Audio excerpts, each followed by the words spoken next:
அந்த காலத்தில் அண்ணாமலை ரெட்டியார்னு ஒருத்தர் இருந்தார். அவர் வெங்கனூர் அப்படிங்கிற கிராமத்தில் இருந்தார். அங்கேருந்து விருத்தாசலம் கோவிலுக்கு தவறாமல் போயிட்டு வந்துக்கிட்டு இருந்தார். இடையில வெள்ளாறு, அதில் ஒரு சமயம் வெள்ளம் வந்துட்டுது. இவரால் போக முடியல. அதோட விளைவு வெங்கனூர்லேயே ஒரு கோவில் கட்டணும் அப்படின்னு முடிவு பண்ணார், சிவாலயம். அந்த சமயத்தில் வடநாட்டில் பஞ்சம். அதனால் அங்கிருந்த பல சிற்பிகள் தென்னாட்டை நோக்கி வர ஆரம்பித்தாங்க. அவங்க வெங்கனூர் வழியாக வர்றது தெரிஞ்சதும் இவர் போய் பார்த்தார். இங்கே ஒரு கோவில் கட்டணும், அதுக்கு நீங்கள் உதவணும்னார். பஞ்ச காலத்தில் இப்படி ஒரு வாய்ப்பு கிடைச்சதில் அவங்களுக்கும் ரொம்ப மகிழ்ச்சி. உற்சாகத்தோடு ஒத்துக்கிட்டாங்க. ஆலய திருப்பணி ஆரம்பமாச்சு. அவங்களுக்கு வேண்டிய எல்லா வசதிகளையும் இவர் செஞ்சு கொடுத்தார். அவங்களுக்கு எந்த குறையும் இல்லாமல் பார்த்துக்கிட்டார். அது மட்டும் இல்லை, ஒவ்வொரு நாளும் அங்கே வருவார். உங்களுக்கு என்ன வேணும், எது வேணும்னு கேட்பார். ஏதாவது குறை இருந்தால் சொல்லுவாங்க, உடனே தீர்த்து வைப்பார். இவரும் கேட்பார், எந்த குறையாக இருந்தாலும் என்கிட்ட சொல்லுங்க அப்படின்னு சொல்லுவார். அதை தவிர இவராகவே கவனித்தும் அவங்களுக்கு என்னென்ன தேவைங்கிறத கண்டுபிடிச்சி அதையெல்லாம் கொடுத்துக்கிட்டு இருப்பார்.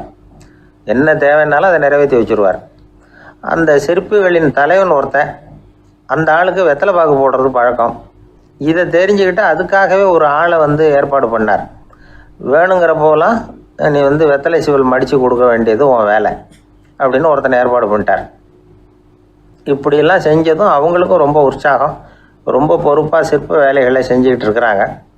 ஒரு நாள் என்னாச்சு தெரியுமா?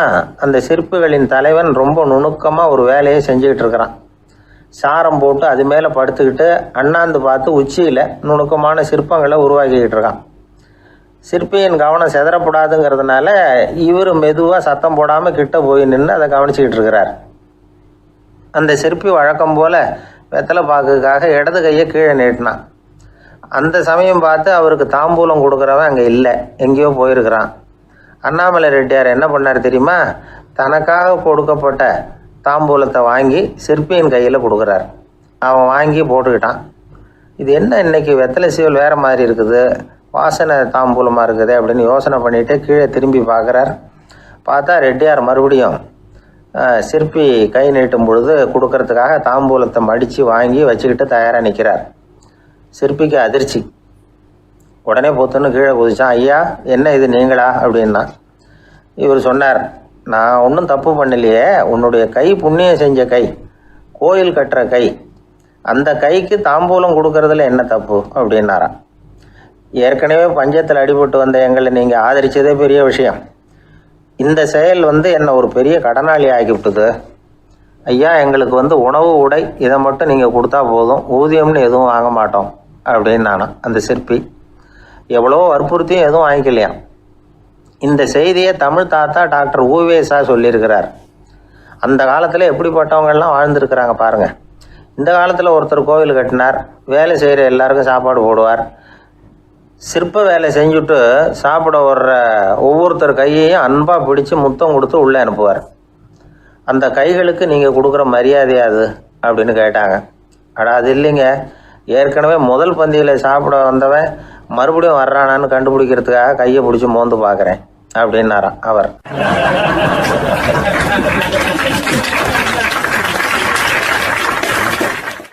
பிரம்மத்தை அறிந்தவன் பிரம்மமாகிறான் அப்படின்னு ஒரு பெரியவர் பேசினார் ஒரு கோவிலில். தைத்திரிய உபனிஷத்து அப்படி சொல்லுதான். இதை கேட்கும் பொழுது நமக்கு ஒரு சந்தேகம் வரும். அது எப்படி? பிரம்மத்தை அறிந்தவன் பிரம்மம் ஆகிறான்னா, சிங்கத்தை அறிந்தவன் சிங்கம் ஆகிறானா, தோசையை அறிந்தவன் தோசை ஆகிறானா? இப்படிப்பட்ட சந்தேகம் நமக்கு வர்றதுல ஒன்றும் ஆச்சரியம் இல்லை. இது இயற்கை. இதுக்கும் அந்த பெரியவரே பதில் சொல்கிறார். சிங்கம் வேற, நாம வேற. அதனால் சிங்கத்தை அறிந்தவன் சிங்கம் ஆக மாட்டான். ஆனால் பிரம்மம் வேற, நாம வேற இல்லை. அதனால் பிரம்மத்தை அறிந்தவன் பிரம்மமாகிறான் அப்படிங்கிறது அவரோட விளக்கம். மனிதன் அவன்தான் தான் பிரம்மங்கிறது தெரியாதனால தான் அதை வேற எங்கேயோ தேடிட்டு இருக்கிறான். கடைசியில் அது தான் தாங்கிறது புரிஞ்சுக்கிற பொழுது அவன் பிரம்மம் ஆயிடுறான். இதை விளக்கிறதுக்கு ஒரு உபநிஷத்து கதையே இருக்குது. நமக்கு தெரிஞ்ச கதை தான், ஆனால் அதை வேறு விதமான அர்த்தத்தில் விளையாட்டாக சொல்லிகிட்டு இருக்கிறோம். ஒரு சமயம் ஒரு 10 நண்பர்கள் ஒரு காட்டு வழியாக போய்கிட்டு இருக்கிறாங்க. குறுக்க ஒரு நதி, அதை கடந்து அடுத்த பக்கம் போகணும். எல்லாரும் ஒரு வழியாக கடந்து அடுத்த கரைக்கு போய் சேர்ந்துட்டாங்க. அங்கே போய் சேர்ந்ததுக்கப்புறம் எல்லாரும் பத்திரமா சேர்ந்துட்டோமா அப்படின்னு தெரிஞ்சுக்கிறதுக்காக எண்ணி பார்க்குறான் அந்த கூட்டத்து தலைவன். அவங்க மொத்தம் 10 பேர். ஆனால் இவன் எண்ணி பார்க்குறப்போ 9 தான் வருது. ஏன்னா அவன் தன்னை விட்டுவிட்டான். எதிரில் நிற்கிறவங்கள மட்டுமே எண்ணுறான். ஐயோ 10வது ஆள் எங்கேங்கிறான், பதறான். சரி நீ இரு, நான் எண்ணி பார்க்குறேன்னு சொல்லிவிட்டு இன்னொருத்தன் வந்து எண்ணுறான். அவனும் தன்னை விட்டுட்டு எண்ணுறான். 9 தான் வருது. எல்லாரும் கொய்யோ முறையோன்னு கத்த ஆரம்பிச்சிட்டாங்க. அந்த சமயத்தில் ஒரு பெரியவர் அந்த பக்கமாக வர்றார். என்ன விஷயம்னு விசாரிக்கிறார். 10வது ஆள் 6 அடிச்சுட்டு போட்டுது அப்படின்னு சொல்லி இவங்க அழறாங்க. சரி அழாதீங்க அப்படின்னு சொல்லி அந்த தலைவனை பார்த்து இப்படி வாங்குறார். வர்றான். இப்போ எனக்கு முன்னாடி ஒரு தரம் எண்ணு பார்க்கலாம்ங்கிறார். 1 2 3ன்னு ஆரம்பித்து 9ல் வந்து முடிக்கிறான். உடனே பெரியவர் நீ தான் அந்த 10வது ஆள் அப்படிங்கிறார். இது உண்மை. நாம தான் நம்மளை வேற எங்கேயோ தேடிட்டு இருக்கிறோம். நாம் எங்கேயோ தேடிட்டு இருக்கிறோமே, அந்த பிரம்மம் நாம தான். இப்படி ஒரு பெரிய உண்மையை விளக்கிறதுக்காக தான் அப்படி ஒரு கதை சொல்லப்பட்டது. ஆனால் அதை வந்து நாம் வேறு விதமாக வேடிக்கையாக உபயோகப்படுத்திக்கிட்டு இருக்கிறோம். எப்படி தெரியுமா? ஒரு ஆத்தங்கரையில் ஒரு 10 பேர் முழிச்சுக்கிட்டே நின்றுக்கிட்டு இருந்தாங்களாம். அந்த பக்கமாக வந்த ஒருத்தன் ஏன் இப்படி முழிச்சுக்கிட்டு நிற்கிறீங்கன்னு கேட்டிருக்கிறான். எங்களுக்கு நீச்சல் தெரியாது, நாங்கள்லாம் அடுத்த கரைக்கு போய் சேரணும் அப்படின்னு நாங்களாம். சரி நான் கொண்டுட்டு போய் விடுறேன். எல்லாரும் அக்கறைக்கு போய் சேர்ந்த உடனே ஆளுக்கு ₹1 வீதமாக மொத்தம் ₹10 எனக்கு கொடுக்கணும் அப்படின்ட்டுருக்கான் இவன். சரின்னு ஒத்துக்கிட்டாங்க. இவன் ஒவ்வொருத்தராக கையை பிடிச்சி மெதுவாக ஆற்றுல இறக்கி அழைச்சிட்டு போயிட்டான். 9 பேரை கரை சேர்த்துட்டான். 10வது ஆள் பாதி ஆற்றுல போயிட்டு இருக்கிறப்போ திடீர்னு வெள்ளம் வந்துட்டுது. புடி நழுவி போச்சு. கையை விட்டுட்டான். வெள்ளம் அடிச்சிட்டு போட்டுது. அழைச்சிட்டு வந்தவன் நீச்சல் அடித்து தடுமாறி கரைக்கு வந்து சேர்ந்துட்டான். கரையில் இருந்தவங்களுக்கு இந்த விஷயம் தெரியாது. இருந்தாலும் இவன் உடம்பு பூரா நனைஞ்சி கொஞ்சம் அதிகமாக மூச்சு வாங்க நின்றுக்கிட்டு இருந்தானா, ஏன் இப்படி மூச்சு வாங்குது, என்ன விஷயம் அப்படின்னு கேட்டாங்களாம். அதுக்கு இவன் கொஞ்சமாக அலட்டிக்காமல் சொன்னானா, வேற ஒன்றும் இல்லை, நீங்கள் கொடுக்க வேண்டிய ₹10 ₹1 குறைஞ்சி போச்சு, அவ்வளவுதான் அப்படின்னானா.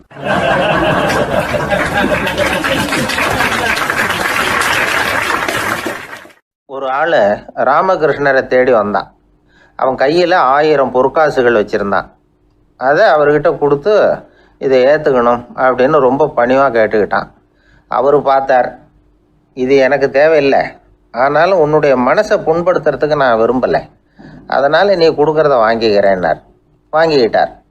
அப்புறம் கேட்டார், இதை பாரு, இனிமேல் இதெல்லாம் என்னுடைய இது தானே அப்படின்னார். ஆமாம், அதையெல்லாம் நான் உங்களுக்கே கொடுத்துட்டேன்னா அவன். சரி, இப்போ நீ எனக்காக ஒரு காரியம் பண்ணணும்னார். என்ன செய்யணும்னு சொல்லுங்கன்னா, இந்த நாணயங்களையெல்லாம் எடுத்துக்கிட்டு போய் கங்கை நதியில் எரிஞ்சுட்டு வா அப்படின்னார். இவனுக்கு அதிர்ச்சியாக போச்சு. என்ன பண்ணுறது? இனிமேல் அது முடியாதுன்னு சொல்ல முடியாது. ஏன்னா அந்த நாணயங்களையெல்லாம் அவருக்கே கொடுத்துட்டான். இனிமேல் அதெல்லாம் இவனுடையது இல்லை. பேசாமல் அவ்வளவே அள்ளிக்கிட்டு ஆத்தங்கரைக்கு போனவன் ரொம்ப நேரம் திரும்பியே வரல. ராமகிருஷ்ணருக்கு சந்தேகம். என்ன ஆச்சு அந்த மனுஷனுக்கு? காசுகளோடு அந்த கங்கையில் குதிச்சுட்டானா? போகும்பொழுதே ஒரு மாதிரியாக தான் போனான். போய் என்னன்னு பார்த்துட்டு வாங்க அப்படின்னார். அங்கே இருந்த ஒருத்தர் ஓடி போய் பார்த்தார். அவர் போய் பார்க்கும்பொழுது அவன் அங்கேயே இருந்தான். அதுக்கப்புறம் அவர் திரும்பி வந்தார். வந்து விவரத்தை சொன்னார். அதாவது அவன் கங்கை கரையில் உட்காந்துக்கிட்டு ஒவ்வொரு நாணயமாக 1 2ன்னு எண்ணி வீசிக்கிட்டு இருக்கிறான். அவனை சுற்றி ஒரு கும்பல் நின்றுக்கிட்டு அவனை தடுத்துக்கிட்டு இருக்குது அப்படின்னு விவரத்தை சொன்னார் போயிட்டு வந்தவர். இதை கேட்டதும் ராமகிருஷ்ணரே புறப்பட்டு அங்கே போனாராம். என்ன இப்படி பண்ணிகிட்டு இருக்கிற? நான் உன்னை அந்த நாணயங்களை கங்கையில் வீசி எறிய சொன்னேன், நீ ஏன் அதை எண்ணிக்கிட்டு இருக்கிற அப்படின்னார். பழக்கம்தான் காரணம். நான் ஒவ்வொரு நாளும் ஒவ்வொன்றா சேமித்து வச்சேன். இன்றைக்கி என்கிட்ட நிறைய இருக்குது. உங்களுக்கு ஒரு 1000 நாணயங்களை கொடுக்கணுங்கிறது என்னோடய ஆசை அப்படின்னா. இப்போ ராமகிருஷ்ணர் சொன்னார், ஒரே நேரத்தில் எல்லாத்தையும் சம்பாதிச்சிருந்தா நீ எண்ணுறது பொருத்தமாக இருக்கும். எல்லாத்தையும் இழக்கும்போது ஒவ்வொன்றா எண்ணிக்கிட்டு இழக்கிறதுங்கிறது சரியான செயல் இல்லை. அதனால் ஒரே தடவையாக எல்லாத்தையும் தூக்கி எறிஞ்சிடும் அப்படின்னார். இது இழப்பது அப்படிங்கிற ஒரு உயர்ந்த நிலை. இதை நாம் யதார்த்த வாழ்க்கையில் சம்மந்தப்படுத்தி பார்த்து குழப்பிக்கிட்டு இருக்கக்கூடாது. இழக்கிறேன்னு சொல்லிக்கிட்டு இருக்கிற காசையெல்லாம் ஆற்றுலையும் குளத்துலையும் கொண்டு போய் எரிஞ்சிட்டு வாங்க அப்படின்னு உபதேசம் பண்ணுறதாக யாரும் நினச்சிடக்கூடாது. இதில் நாம் புரிஞ்சிக்க வேண்டியது என்னென்னா, எதையாவது ஒன்றை இன்னொருத்தருக்கு கொடுக்கணும் அப்படின்னு விருப்பப்பட்டால் அதை மனப்பூர்வமாக கொடுத்துட்டு அதையே நினச்சிக்கிட்டு இருக்கக்கூடாது. நம்மால் ஒருத்தர் ஒரு ₹100 நோட்டை தன்னுடைய நண்பர் ஒருத்தர்கிட்ட கொடுத்து, இது உனக்கு தான் வச்சுக்கோ அப்படின்னார். அவர் பார்த்தார், இது இனிமேல் எனக்கு தானே சொந்தம் அப்படின்னார். ஆமான்னார் அவர். அப்படின்னா எனக்காக நீ ஒரு உதவி செய்யணும்னார். சொல்லுங்கள் செய்கிறேன்னார் அவர். இந்த 100 ரூபா நோட்டை தீ வச்சு கொளுத்தி விடுனார். இவர் அதிர்ச்சியாகி அவரை பார்த்தார். இப்போ அவர் சொன்னார், நீ எனக்கு அன்பாக கொடுத்தது இது, இந்த நோட்டு கள்ள நோட்டுங்கிறது எனக்கு முன்னாடியே தெரியும், சீக்கிரம் கொளுத்தி விடு, அதுதான் நம்ம 2 பேருக்குமே நல்லது அப்படின்னாராம் அவர்.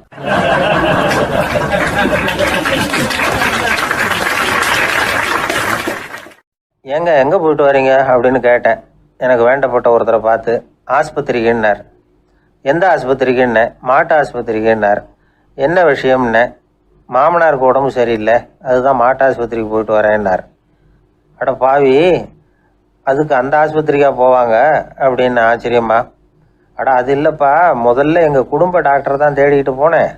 அவர் அந்த நேரத்தில் அவர் வளர்க்குற நாய்க்குட்டிக்கு உடம்பு சரியில்லைன்னு சொல்லி அதை தூக்கிக்கிட்டு மாட்டு ஆஸ்பத்திரிக்கு போயிட்டாராம் சொன்னாங்க.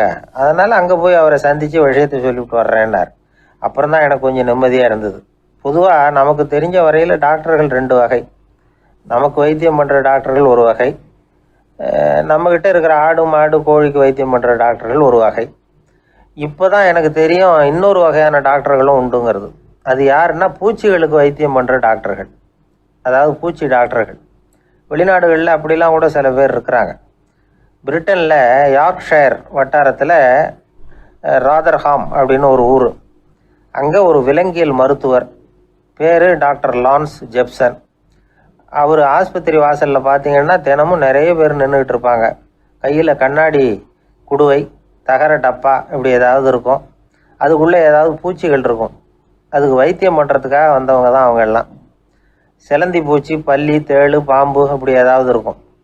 பொழுதுபோக்காக சில பேர் நாய், பூனை, கிளி, மைனா, புறா இப்படி ஏதாவது வளர்க்குறாங்கல்ல, அது மாதிரி இப்போல்லாம் தேளு, பல்லி, பாம்பு, பூச்சி இதையெல்லாம் வளர்க்க ஆரம்பிச்சிட்டாங்களாம். இது ஒரு புது ஃபேஷன். இப்போ கூண்டுக்குள்ளே டப்பாக்குள்ளே போட்டு வளர்க்குறது, அதுக்கு ஏதாவது நோய் வந்துட்டுதுன்னா வைத்தியம் பண்ணுறதுக்கு டாக்டர்கிட்ட வந்துட வேண்டியது, இப்படி இந்த பழக்கம்லாம் நிறையா வந்துட்டுது. ரத்தம் உறிஞ்சிற அட்டைகள் கூட இவங்ககிட்ட வைத்தியத்துக்கு வருதான். சிலந்திகளில் செங்கால் சிலந்தின்னு ஒரு வகை. மத்திய அமெரிக்க காடுகளில் இது அதிகம். சிலந்திகள்லேயே ரொம்ப விலை உசந்தது இந்த ரகம்தான். கால்களில் சிவப்பு கோடுகள் இருக்கும். இந்த இனம் இப்போ குறைஞ்சிக்கிட்டே வர்றதுனால சர்வதேச விதிகளின்படி இவற்றின் ஏற்றுமதி இறக்குமதிக்கு தடை விதிக்கப்பட்டிருக்குது. அதனால் இதை வளர்க்குறவங்க வீட்டுக்குள்ளேயே இனவிருத்தி மூலமாக பெருக்கி விற்பனை பண்ணிட்டு வராங்களாம். அந்த வகை சிலந்திகள் தான் இப்போ வைத்தியத்துக்கு அதிகமாக வருதான். சரி, இதுக்கெல்லாம் எப்படி வைத்தியம் பண்ணுறாங்க? முதல்ல அதை குளிர்பதன பெட்டியின் வழுவழுப்பான சுவரில் விட்ட உடனே அதெல்லாம் மெதுவாக இறங்கி வரும். அப்போ அதன் நோயை கண்டுபிடிக்கிறது சுலபம். அப்புறம் அதுக்கு கிருமிகளை கொல்லக்கூடிய மருந்துகளையோ வலி நிவாரண மருந்துகளையோ கொடுப்பாங்க. கால் உடைஞ்ச சிலந்திகளுக்கு பசையை கொண்டு ஆப்ரேஷன் பண்ணுவாங்க. சில சிலந்திகளுக்கு உடைஞ்ச காலை எடுத்துட்டா புதிய கால் வளர்ந்துடும். சிலந்திகளை மனிதர்கள் கையில் எடுக்கிறப்போ அது பயந்து போய் கீழே குதிக்குது. அதனால் கால் உடஞ்சி விடுது, இல்லைன்னா வயிறு சேதமடையுது. அந்த நிலைமையில் வர்ற சிலந்திகளுக்கு மயக்க மருந்து கொடுத்து ஆப்ரேஷன்லாம் கூட பண்ணுறாங்களாம். பார்த்தீங்களா பூச்சிகளுக்கு வந்த வாழ்வை? நம்ம ஊர்லேயும் வீடுகளில் பூச்சிகள் வளர்க்குறது உண்டு. ஒருத்தர் வந்தார், எனக்கு 3000 கரப்பாம்பூச்சி அவசரமாக தேவைப்படுது, எங்கே கிடைக்கும்னு கேட்டார். கரப்பாம்பூச்சியா? அது என்னத்துக்குன்னு கேட்டோம். அது வேறு ஒன்றும் இல்லை, நான் குடியிருக்கிற வாடகை வீட்டை காலி பண்ண போகிறேன். வீட்டு சொந்தக்காரர் என்ன சொல்கிறாருன்னா, இந்த வீட்டுக்கு நான் குடி வந்தப்போ எப்படி இருந்ததோ அதே நிலைமையில் விட்டுட்டு போகணும்னு வீட்டுக்காரர் சொல்லியிருக்கிறார், அதனால தான் கேட்டேன் அப்படின்னார்.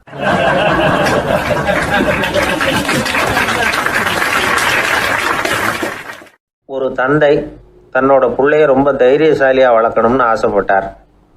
அதுக்காக அவனை கூப்பிட்டு உட்கார வச்சு இப்படி உபதேசம் பண்ணார். இதை பாருப்பா, நான் உன்னாட்டம் இருக்கிறப்போலாம் எதுக்கும் பயப்பட மாட்டேன், ரொம்ப துணிச்சலாக இருப்பேன். ஒரு நாள் ஒரு அப்பாவி எலியை ஒரு பூனை துரத்திட்டு ஓடிச்சு. நான் உடனே என்ன செஞ்சேன் தெரியுமா? அந்த பூனையை பிடிச்சேன், அது வாலில் ஒரு பட்டாசு சரத்தை கட்டினேன், கொளுத்தி விட்டேன், படபடன்னு வெடிக்க ஆரம்பிச்சுட்டுது. அது துள்ளிக்கிட்டு அங்கேயும் இங்கேயும் ஓடி இருக்கு பாரு ஓட்டம், ரொம்ப தமாஷு அப்படின்னார் அப்பா. இப்படி சொல்லிவிட்டு பையனை பார்த்து, இதை கேட்குறதுக்கு உனக்கும் துணிச்சல் வருதா? நான் என்னுடைய செயலை நீ கேட்குறப்போ உனக்கு துணிச்சல் வருதா அப்படின்னு கேட்டார். வருதுன்னா பையன். எப்படின்னா அப்படிங்கிற விவரத்தையும் சொன்னான் அவன். அதாவது எலியை விரட்டினத்துக்காக பூனை வாலில் பட்டாசு கொளுத்துனீங்க நீங்கள், பூனையை விரட்டினத்துக்காக உங்கள் கழுத்தில் பட்டாசு சரத்தை மாட்டினா என்னென்னு தோணுது எனக்கு அப்படின்னு நான் பையனோட துணிச்சல் அப்பாவையே நடுங்க வச்சுட்டுது. அது சரி, ஒரு அப்பா பிள்ளைக்கு இப்படியா உபதேசம் பண்ணுறது? எல்லாருக்கிட்டையும் அன்பாக பழகிறது எப்படி அப்படின்னு சொல்லி கொடுக்கணும். பிஞ்சு உள்ளங்களில் நஞ்சை தூவலாமா? ஒரு நாள் விநாயகர் ஒரு பூனையோடு விளையாடிக்கிட்டு இருந்தாராம். அப்படி ஆசையாக விளையாடிக்கிட்டு இருந்தப்போ அவரோட கை நகம் தவறுதெல்லாம் பூனையோட முகத்தில் பட்டுவிட்டு தான். அது ஒரு சின்ன கீறலை உண்டாகி விட்டுது. அப்போ அவர் அதை ஒரு பெருசாக நினைக்கல. கொஞ்ச நேரத்துக்கு அப்புறம் விநாயகர் வீட்டுக்கு வந்தார். அவங்க அம்மா பார்வதி தேவியை பார்த்தார். பார்வதி தேவி கன்னத்தில் விரலால் கீறினது மாதிரி ஒரு அடையாளம் இருந்தது. விநாயகருக்கு அதிர்ச்சி, ஆச்சரியம். நம்ம அம்மா இந்த உலகத்துக்கே தாயார். அப்பேற்பட்ட அவங்க முகத்திலேயே கீறலை உண்டாக்கக்கூடியவங்க யாராக இருக்க முடியும் அப்படின்னு யோசனை பண்ணார். தாயே, உன்னுடைய கன்னத்தில் இந்த வடு எப்படிம்மா ஏற்பட்டதுன்னு கேட்டார். குழந்தாய், இது நீ செஞ்ச காரியம்தான்ப்பா. உன்னுடைய கை நகம் கீறினதுனால ஏற்பட்ட வடு தான் இது அப்படின்னாங்க அவங்க. விநாயகர் திடுக்கிட்டு போட்டார். எப்படிம்மா அது? நான் எந்த காலத்துலேயும் ஒன்று அப்படி கீறினதாக எனக்கு நினைவு இல்லையே அப்படின்னார். இன்னைக்கு காலையில் ஒரு பூனையை கீறினதை நீ மறந்துட்டியா அப்படின்னாங்க அந்த அம்மா. விநாயகர் திகைச்சு போய் நின்னார். பார்வதி தேவி சொன்னாங்க, இதை பாருப்பா, இந்த உலகத்தில் இருக்கக்கூடிய எல்லா உயிர்கள்லேயும் நான் இருக்கிறேன். நான் தான் இந்த உலகமாக ஆகியிருக்கிறேன். ஆகையினால நீ யாரை துன்புறுத்தினாலும் அது உண்மையிலேயே என்ன துன்புறுத்தினதாக தான் வந்து முடியும் அப்படின்னாங்க. விநாயகர் மனசுக்குள்ளே ஒரு வெளிச்சம் ஏற்பட்டு தான். அதுக்கப்புறம் அவர் யாரையுமே கல்யாணம் பண்ணிக்காததுக்கு அதுதான் காரணமாக. இந்த உலகத்தில் எல்லாரையும், இங்கே இருக்கிற எல்லாத்தையும் தாயின் வடிவமாக அவர் பார்க்க ஆரம்பிச்சிட்டாராம். குருதேவர் ராமகிருஷ்ணர் இந்த கதையை எடுத்து சொல்லியிருக்கிறார். நபிகள் நாயகம் ஒரு தடவை ஒரு நாற்காலியில் உட்காந்து என்னமோ யோசனை பண்ணிகிட்டு இருந்திருக்கிறார். அப்போ அவரோட உடையில் ஒரு கீழ்ப்பகுதி தரையில் படிஞ்சு கிடந்திருக்குது. அங்கே விளையாடிக்கிட்டு இருந்த ஒரு பூனை அது மேலே வந்து படுத்து தூங்கி போச்சு. தொழுகை செய்ய வேண்டிய நேரம் வந்துட்டது. நபிகள் நாயகம் எழுந்திருக்க பார்த்தார். அப்போ தான் பூனை தன்னோட உடை மேலே படுத்து தூங்கிட்டு இருக்கிறது கண்ணில் படுது. பூனையோட தூக்கத்தை கலைக்க விரும்பல அவர். தன்னுடைய சகோதரியை கூப்பிட்டார். ஒரு கத்திரிக்கோள் எடுத்துகிட்டு வர சொன்னார். பூனை படுத்திருந்த உடைப்பகுதி மட்டும் இருக்குல்ல, அதை மட்டும் அதோட கத்திரிச்சு விட்டுட்டு அதுக்கப்புறம் அவர் எழுந்திரிச்சு தொழுகைக்கு போனாராம். அதாவது பிற உயிர்கள்கிட்ட எப்படி அன்பு காட்டணுங்கிறத பெரியவங்க எவ்வளவோ விதத்தில் நமக்கு எடுத்து காட்டியிருக்கிறாங்க. இருந்தாலும் எத்தனை பேர் மனசில் அதெல்லாம் உரைச்சிருக்குது? நாமளும் நம்ம ட்ரெஸ்ஸு மேலே ஒரு பூனை படுத்திருந்தா ஒரு கத்திரிக்கோலை தான் தேடுவோம், எடுத்துக்கிட்டு வர சொல்லுவோம். துணியை வெட்டுறதுக்கு பதிலாக இல்லை அதோட வாழை வெட்டினா என்ன அப்படின்னு தோணும். ஒரு ஆள் ரொம்ப பிரியமாக ஒரு பூனையை ஆற்றுல குளிப்பாட்டிக்கிட்டு இருந்தானா. எப்படி? அந்த பூனையை ஆற்று தண்ணியில் அமுக்கி அமுக்கி குளிப்பாட்டிக்கிட்டு இருக்கிறான். அந்த வழியாக போன பெரியவர் ஒருத்தர் இதை பார்த்தார். இதை பார்ப்பா, பூனையை அது மாதிரி ஆற்று தண்ணியில் அமுக்கி குளிப்பாட்டாத, மூச்சு திணறி செத்து போடும் அப்படின்னு அட்வைஸ் பண்ணார். நீ போய் அவன் வேலையை பார்த்துக்கிட்டு, எனக்கு எல்லாம் தெரியும்னா இவன். சரின்னு அவர் போயிட்டார். கொஞ்ச நேரம் கழித்து அவரே அந்த வழியாக திரும்பி வந்துக்கிட்டு இருந்தார்.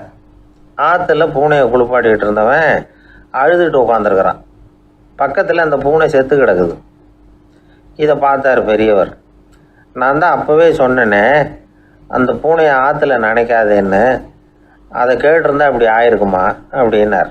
அந்த ஆள் கோபமாக இவரை முறைச்சி பார்த்தான். அட போய்யா, இந்த பூனை ஆற்றுல குளித்ததுனால ஒன்றும் செத்து போகல, குளித்ததுக்கு அப்புறம் அதோட உடம்பு ஈரமாக இருக்குதுன்னு அதை புழிஞ்சேன், அதனால தான் இப்படி ஆயிட்டுது அப்படின்னு நானா.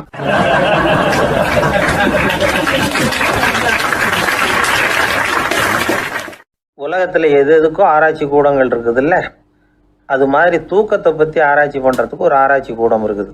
அப்படி ஆராய்ச்சி பண்ணணும்னா அதுக்கு மூழ்கிக்கிட்டு இருக்கணும்ல. அதனால தான் அந்த ஆராய்ச்சி கூடம் இங்கே இல்லை. அமெரிக்காவில் பாஸ்டன் பல்கலைக்கழக மருத்துவமனையில் அது இருக்குது. அங்கே தூக்கத்தை பற்றி பல விதமான ஆராய்ச்சிகள் பண்ணிகிட்டு இருக்கிறாங்க. அந்த ஆராய்ச்சி கூடத்தில் இயக்குனராக இருக்கிற ஒரு நிபுணர் அவர் என்ன சொல்கிறார் தெரியுமா? உங்களுக்கு தூக்கம் வரலையா, நீங்கள் நல்லா தூங்குறதுக்கு தாராளமாக சில யோசனைகளை என்னால் சொல்ல முடியும் அப்படிங்கிறார். யோசனை தானே, காசா பணமாக கேட்டு வச்சுக்கலாமே. உணவு, மனநிலை, தூங்கும் இடத்தோட சூழ்நிலை, படுக்கைக்கு செல்கிறப்போ உள்ள பழக்க வழக்கங்கள், இது காரணமாக ஒருத்தருக்கு தூக்கம் வராமல் போகலாம். தூக்கம் வராததுக்கு இதுதான் காரணம்னா அதையெல்லாம் சுலபமாக கட்டுப்படுத்தலாங்கிறார் அவர். தூக்கத்தை வரவழைக்கக்கூடிய ஒரு நல்ல மருந்து உடற்பயிற்சி. ஆனால் ஒன்று, படுக்க போகிற நேரத்தில் இது மாதிரி உடற்பயிற்சிகள் எல்லாம் செய்யக்கூடாது. கொஞ்சம் முன்னாடி பகல்லையே இந்த பயிற்சிகளை செய்கிறது நல்லது. தூக்கம் வராமல் அவதிப்படுறவங்க பிற்பகல் நேரங்களில் காஃபி, டீ இது மாதிரி பானங்களை சாப்பிடக்கூடாது. மது அருந்துறது கூட தூக்கத்தை பாதிக்கும். வெது வெதுப்பான நீரில் குளிக்கிறது, தியானத்தில் ஈடுபடுறது, ஓய்வாக இருக்கிறது, படுக்கிறது, அதாவது படுக்கிறதுக்கு முன்னாடி ஒரு குவளை பால் சாப்பிட்றது, இதெல்லாம் தூக்கத்தை வரவழைக்கிறது ரொம்ப உதவியாக இருக்கும். இன்னொரு விஷயம் என்னென்னா, தூங்கி ஆகணுமேங்கிற கவலை வேண்டியதில்லை. அப்படி நினச்சி கவலைப்படுறதை விட்டுடணும். தூக்கம் வரலையா, உடனே படுக்கையை விட்டு எழுந்திரிக்க வேண்டியது. வெளியில் வாங்க, வேறு ஏதாவது வேலையில் ஈடுபடுங்க, கொஞ்சம் நேரம் உலாவுங்க, அல்லது ஏதாவது ஒரு புஸ்தகத்தை எடுத்து படிங்க. களைப்பு ஏற்பட்டால் மறுபடியும் படுக்கைக்கு போங்க, தூக்கம் தானாக வந்துடும். ஒரு விஷயத்தை மட்டும் நல்லா ஞாபகத்தில் வச்சுக்கணும். படுக்கைக்கு போகிறப்போ உங்கள் மற்ற எல்லா பிரச்சனைகளையும் மறந்துடணும். அது எப்படி சார் முடியும், அந்த நேரம் தானே எல்லா பிரச்சனையும் வரிசையாக ஞாபகத்துக்கு வருது அப்படின்னு நாம் நினைக்கலாம். ஆனால் பழக்கத்தில் அதை நாம் மாற்றிக்க முடியும்.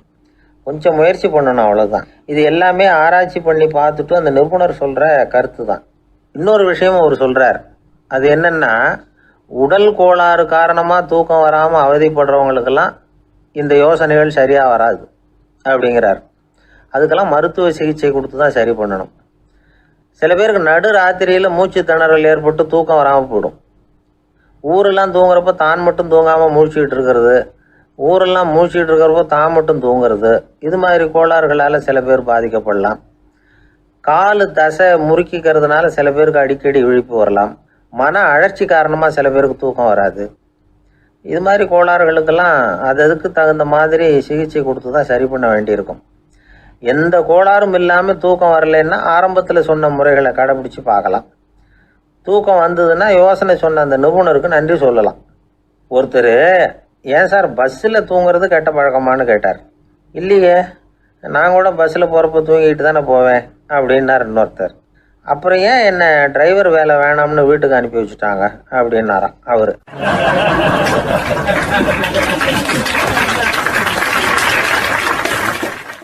ஒருத்தரை பார்த்து உன்னுடைய நண்பர்கள் யார் அப்படின்னு ஒரு கேள்வி கேட்டு பாருங்க. கொஞ்சம் யோசிச்சு பதில் சொல்லுவாங்க. அவங்கக்கிட்டேயே உன்னுடைய எதிரிகள் யார் அப்படின்னு கேளுங்க, கடகடன்னு ஒப்பிச்சிருவாங்க. நம்ம மனசு இருக்க, அது எப்படின்னா, நம்ம நண்பர்களை விட எதிரிகளை அது நல்லா ஞாபகத்தில் வச்சுக்கும். இது ஒரு ஆச்சரியமான உண்மை. உங்களால் நண்பர்களை மறந்துட முடியும், ஆனால் எதிரிகளை மறந்துட முடியாது. இது ஒரு வேடிக்கையான நிலைமை தான். அழகான தருணங்களை நாம் ஏன் மறந்துடுறோம்? இது இயற்கை. ஏன்னா நம்ம மனசு மலர்களை கவனிக்கிறதில்ல, அதில் இருக்கிற முள்ளை தான் கவனிக்குது. தன்னை காயப்படுத்துகிற எதையும் அது உடனே கண்டுகொள்ளுது. ஒரு தெளிந்த சிந்தனை உடைய மனசு மிக அழகாக உள்ள எல்லாத்தையும் கவனிக்கும். அது நன்றியுடன் உணரக்கூடிய எல்லாத்தையும் பார்த்து குறிச்சிக்கும். இப்படிப்பட்டவங்க வாழ்க்கை இயல்பாகவே நல்லா அமையும். அது ரொம்ப அபூர்வம். மனசில் உள்ள ஒரு சிறிய அமைப்பை மாற்றுவதை பொறுத்து தான் இந்த விஷயம் அப்படிங்கிறார் ஓஷோ.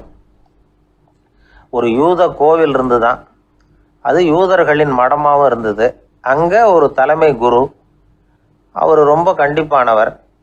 அந்த கோவிலை ஒட்டி ஒரு தோட்டம். ஒரு நாள் காலையில் அந்த தோட்டத்தில் 2 இளம் யூதர்கள் நடந்து போய்கிட்டு இருக்கிறாங்க. காலையில் 1 மணி நேரம், மாலையில் 1 மணி நேரம் அவங்க அந்த தோட்டத்தில் நடக்கிறதுக்கு அனுமதி உண்டு. மற்ற நேரங்களில் அவங்க மத புத்தகங்களை படிக்கணும், பிற விதிமுறைகளை கடைபிடிக்கணும். அந்த 2 பேருமே தொடர்ந்து புகைப்பிடிக்கிற பழக்கம் உள்ளவங்க. ஆனால் கோவில் மடத்தில் இருக்கிறப்போ அவங்க புகைப்பிடிக்க முடியாது, அது கடுமையான குற்றம். சரி, நாம் தோட்டத்தில் இருக்கிறப்போவாவது புகைப்பிடிக்கலாமா அப்படின்னு ஒரு ஆசை அவங்க 2 பேருக்குமே. இருந்தாலும் பயம். இப்படி கேட்டால் மத குரு என்ன சொல்லுவாரோ அல்லது என்ன செய்வாரோங்கிற பயம். இப்படியே கொஞ்ச நாள் ஆச்சு. ஒரு நாள் அந்த 2 பேரில் ஒருத்தன் ரொம்ப கலங்கி போய் அந்த கோவிலிருந்து வெளியில் வந்துக்கிட்டு இருந்தான். வந்தவன் நேராக தோட்டத்து பக்கம் போனான். அங்கே இன்னொருத்தன் ஆனந்தமாக புகை பிடிச்சிக்கிட்டு இருக்கிறான். அதை பார்த்து தான் இவனுக்கு அதிர்ச்சி. அட கடவுளே, என்ன இது, நீ கேட்காமலே ஆரம்பிச்சிட்டியா அப்படின்னா. இல்லை நான் கேட்டுவிட்டு தான் ஆரம்பிச்சிருக்கேன்னா அவன். அப்படியா, என்ன மனுஷன் இவர், நானும் தான் கேட்டேன், என்னை கண்ணாபுண்ணான்னு திட்டி விட்டார். இது என்ன கோவிலா இல்லை நரகமா? உனக்கு புகை பிடிக்கணும்னு ஆசையாக இருந்தால் நரகத்துக்கு போகணும்னு சொல்லிவிட்டார். அது சரி, உன்னை மட்டும் எப்படி அனுமதிச்சார் அப்படின்னு கேட்டான் இவன். அவன் சிரிச்சுக்கிட்டே, நீ எப்படி கேட்ட சொல்லு அப்படின்னா. நாம் இந்த தோட்டத்துக்கு வர அனுமதிக்கப்பட்டிருக்கிறதே ஜபத்துக்காகத்தானே, அதனால் நான் ஜபம் சொல்லும் பொழுது புகை பிடிக்கலாமா அப்படின்னு கேட்டேன். அதுக்கு தான் அவர் சத்தம் போட்டு என்னை அடிக்கவே வந்துட்டார் அப்படின்னா இவன். நீ ஒரு மாதிரியாக கேட்டிருக்க, நான் வேற மாதிரியாக கேட்டிருக்கிறேன். ஜெபம் சொல்லும்போது புகை பிடிக்கலாமான்னு நீ கேட்டிருக்க. ஐயா, புகை பிடிக்கும் பொழுது ஜெபிக்கலாமா அப்படின்னு நான் கேட்டேன். அதில் தப்பு ஒன்றும் இல்லை அப்படின்னு பதில் சொல்லிட்டார் அப்படின்னா. ஒரு சிறிய மாற்றம்தான் அது மிகப்பெரிய மாறுதலை ஏற்படுத்தி விட்டது. மனசு நல்ல விதமாக சிந்திக்க ஆரம்பிச்சுட்டுதுன்னா மகிழ்ச்சிக்கு பஞ்சம் இல்லை. ஒரு கஞ்சன் ஆற்றுல விழுந்துட்டான், வெள்ளத்தில் தத்தளிச்சுக்கிட்டு இருக்கிறான். கரையில் நின்ன ஒருத்தர் உன் கையை கொண்டா இப்படி பிடிச்சி இழுத்து கரையில் சேர்த்து விடுறேன்னார். எதையும் கொடுத்து பழக்கம் இல்லாத அவன் கையையும் கொடுக்க மாட்டேன்னுட்டான்.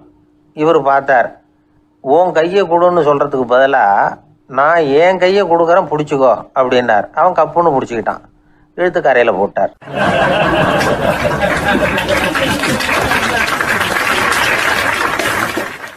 ஆயிரத்தி 1816 செப்டம்பர் மாதம் 11 பிரான்ஸ் தேசத்தில் உள்ள ஒரு மருத்துவமனை. அங்கே ஒரு இளம் டாக்டர் கொஞ்ச நாளைக்கு முன்னாடி தான் அந்த ஆஸ்பத்திரியில் புதுசாக வேலைக்கு சேர்ந்துருக்கிறார். அவர் பேர் ரெனே லெனக். அவர் அன்னைக்கு காலையில் அந்த மருத்துவமனையில் அப்படியே ரவுண்ட்ஸ் வந்துக்கிட்டு இருக்கிறார். வார்டில் ஒரு படுக்கையில் ஒரு இளம் பெண் படுத்திருக்கிறார். அந்த பொண்ணுக்கு இருதய நோயாக இருக்கலாம்ங்கிறது மற்ற டாக்டர்கள் சந்தேகம். அந்த காலத்துல எல்லாம் ஒருத்தருடைய இருதய துடிப்பை தெரிஞ்சுக்கணும்னா நோயாளியின் மார்பில் டாக்டர் காதை வச்சு பார்த்து தான் தெரிஞ்சுக்கிறது வழக்கம். ஆனால் இந்த பெண்ணும் இளம் பெண், அந்த டாக்டரும் புதுசாக சேர்ந்துருக்கிறவர். அதனால் பரிசோதனை பண்ண தயங்கினார். கொஞ்ச நேரம் யோசனை பண்ணார். திடீர்னு ஒரு ஞாபகம் வந்தது அவருக்கு. அதாவது அன்னைக்கு விடியற் காலையில் தோட்டத்தில் அப்படி வாக்கிங் போயிட்டு இருந்தப்போ சின்ன பசங்கள்லாம் ஒரு மரக்கட்டையை வச்சு விளையாடிக்கிட்டு இருந்தாங்களாம். அதை இவர் பார்த்துருக்கிறார். அது என்ன விளையாட்டுனா, ஒரு நீளமான மரப்பலகை, அதில் ஒரு முனையில் ஒரு பையன் தன்னுடைய காதை வச்சுக்கிட்டு இருக்கிறான், மறுமுனையில் இன்னொரு பையன் அந்த மரப்பலகையை ஒரு ஆணியால் கீறிக்கிட்டு இருக்கிறான். ஒரு முனையில் ஆணியால் கீறும் பொழுது மறுமுனையில் காதை வச்சிருக்கிற பையனுக்கு அந்த சத்தம் துல்லியமாக கேட்குது. அந்த டாக்டருக்கு காலையில் பார்த்த இந்த விளையாட்டு ஞாபகத்துக்கு வந்துட்டுது. உடனே என்ன பண்ணார் தெரியுமா? ஒரு நீளமான காகிதத்தை எடுத்தார், அதை அப்படியே உருளை மாதிரி உருட்டினார். ஒரு முனையை அந்த நோயாளியின் மார்பில் இடது பக்கம் வச்சார், இன்னொரு முனையில் தன்னுடைய காதை வச்சார். என்ன ஆச்சரியம்! நோயாளியின் மார்பில் நேரடியாக காதை வச்சு கேட்குறத விட துல்லியமாக கேட்டுது இதய துடிப்பு. இதய துடிப்பு மட்டும் இல்லை, மூச்சு இழுத்து விடுறது, திரவ பொருள்களின் அசைவு, எல்லா சத்தமும் தெளிவாக கேட்குது. கிரேக்க மொழியில் ஸ்டெத்தாஸ் அப்படின்னா மார்பு, ஸ்கோப்பின் அப்படின்னா பார்ப்பதுன்னு அர்த்தம். அதனால் டாக்டர் ரெனே லெனக் தான் கண்டுபிடிச்ச கருவிக்கு ஸ்டெத்தஸ்கோப் அப்படின்னு பேர் வச்சார். அவரே முதல் மாடலையும் செஞ்சார். அளவு ரொம்ப பெருசாக இருந்தது, சுலபமாக எடுத்துகிட்டு போகிறது கஷ்டம், அது அவ்வளோ கஷ்டமாக இருந்தது அது. அதனால் அவரே அதை அப்புறம் 2 பிரிவாக தயார் பண்ணார். இது 2 துண்டையும் டாக்டர் தன்னோட கோட்டு பாக்கெட்டில் வச்சுக்கலாம், தேவைப்படுறப்ப எடுத்து ஒன்றா சேர்த்துக்கலாம். இப்படி தான் அவர் ஆரம்பத்தில் பண்ணார். தன்னுடைய இந்த கண்டுபிடிப்பை பற்றி அவர் ஒரு புத்தகம் எழுதினார். நிறைய விற்றுது, புகழும் பணமும் சேர்ந்தது. பணமும் புகழும் சேர்ந்தது மாதிரியே அவருக்கு ஒரு நோயும் சேர்ந்தது. அது என்ன நோயின்னு கண்டுபிடிக்கிறதுக்கும் அவர் கண்டுபிடிச்ச கருவி தான் உபயோகப்பட்டு தான். அவரே அதை கண்டுபிடிச்சார். அவருக்கு வந்திருந்தது காச நோய். 1826 ஆகஸ்ட் மாதம் 13 உலகத்தின் முதல் ஸ்டெதஸ்கோப்பை கண்டுபிடிச்ச டாக்டர் ரெனே லெனக் காலமானார். அவர் சாகிறதுக்கு முன்னாடி மரத்தால் செஞ்சு வச்சுருந்த ஸ்டெதஸ்கோப்பை தனக்கு வேண்டியப்பட்ட ஒரு டாக்டர்கிட்ட கொடுத்து, என்னுடைய சொத்துக்கள்லேயே ரொம்ப வசந்தது அப்படின்னு சொன்னாராம். அதுக்கப்புறம் 3 வெள்ளைக்காரங்க சேர்ந்து இந்த கருவியில் சில மாற்றங்களை பண்ணாங்க. ஆனால் 1829 லண்டனில் டாக்டர் நிக்கோலஸுங்கிறவர் ஒரு காதால் இதய துடிப்பை கேட்குறத விட டாக்டர் 2 காதாலையும் கேட்குறது தான் சரியாக இருக்கும் அப்படின்னு ஒரு கருத்தை வெளியிட்டார். அதுக்கப்புறம் ரொம்ப காலம் கழித்து 1852 ஜார்ஜ் காமான் அப்படிங்கிறவர் ரப்பர் டியூபுகளை உபயோகப்படுத்தி 2 காதாலையும் கேட்குற மாதிரி ஒரு புதிய வடிவத்தை அதுக்கு கொடுத்தார். அதுக்கு பிறகு அது படிப்படியாக எவ்வளவோ மாற்றங்கள் இருந்தாலும் ஆரம்பத்தில் டாக்டர் ரெனே லெனக் உருவாக்கின அடிப்படை மாடலை யாரும் மாற்றி அமைக்கலைங்கிறது தான் முக்கியமான விஷயம். நமக்கு தெரிஞ்ச ஒரு ஆஸ்பத்திரி, அதில் ஒரு நோயாளி, காலை நேரத்தில் நர்ஸு அந்த பக்கமாக போயிட்டு இருந்தாங்க. அதை பார்த்துட்டு ஒரு நர்ஸுன்னு கத்துறார். நர்ஸு அவசரமாக ஓடி என்ன விஷயம்னு கேட்டாங்க. சிஸ்டர், இங்கே பாருங்கள், உங்கள் டாக்டரை என் நெஞ்சில் அவர் காதை வச்சு கேட்டுக்கிட்டு இருக்கிறார் அப்படின்னார் நோயாளி. சிஸ்டர் பதட்டப்படாமல், அதனால் என்ன, இந்த டாக்டர் பழமையான விஷயங்களில் ரொம்ப நம்பிக்கை உள்ளவர், அதனால் ஸ்டெதாஸ்கோப்பை உபயோகப்படுத்தாமல் காதை வச்சு கேட்குறார், அது ஒன்றும் தப்பு இல்லை அப்படின்னாங்களாம்.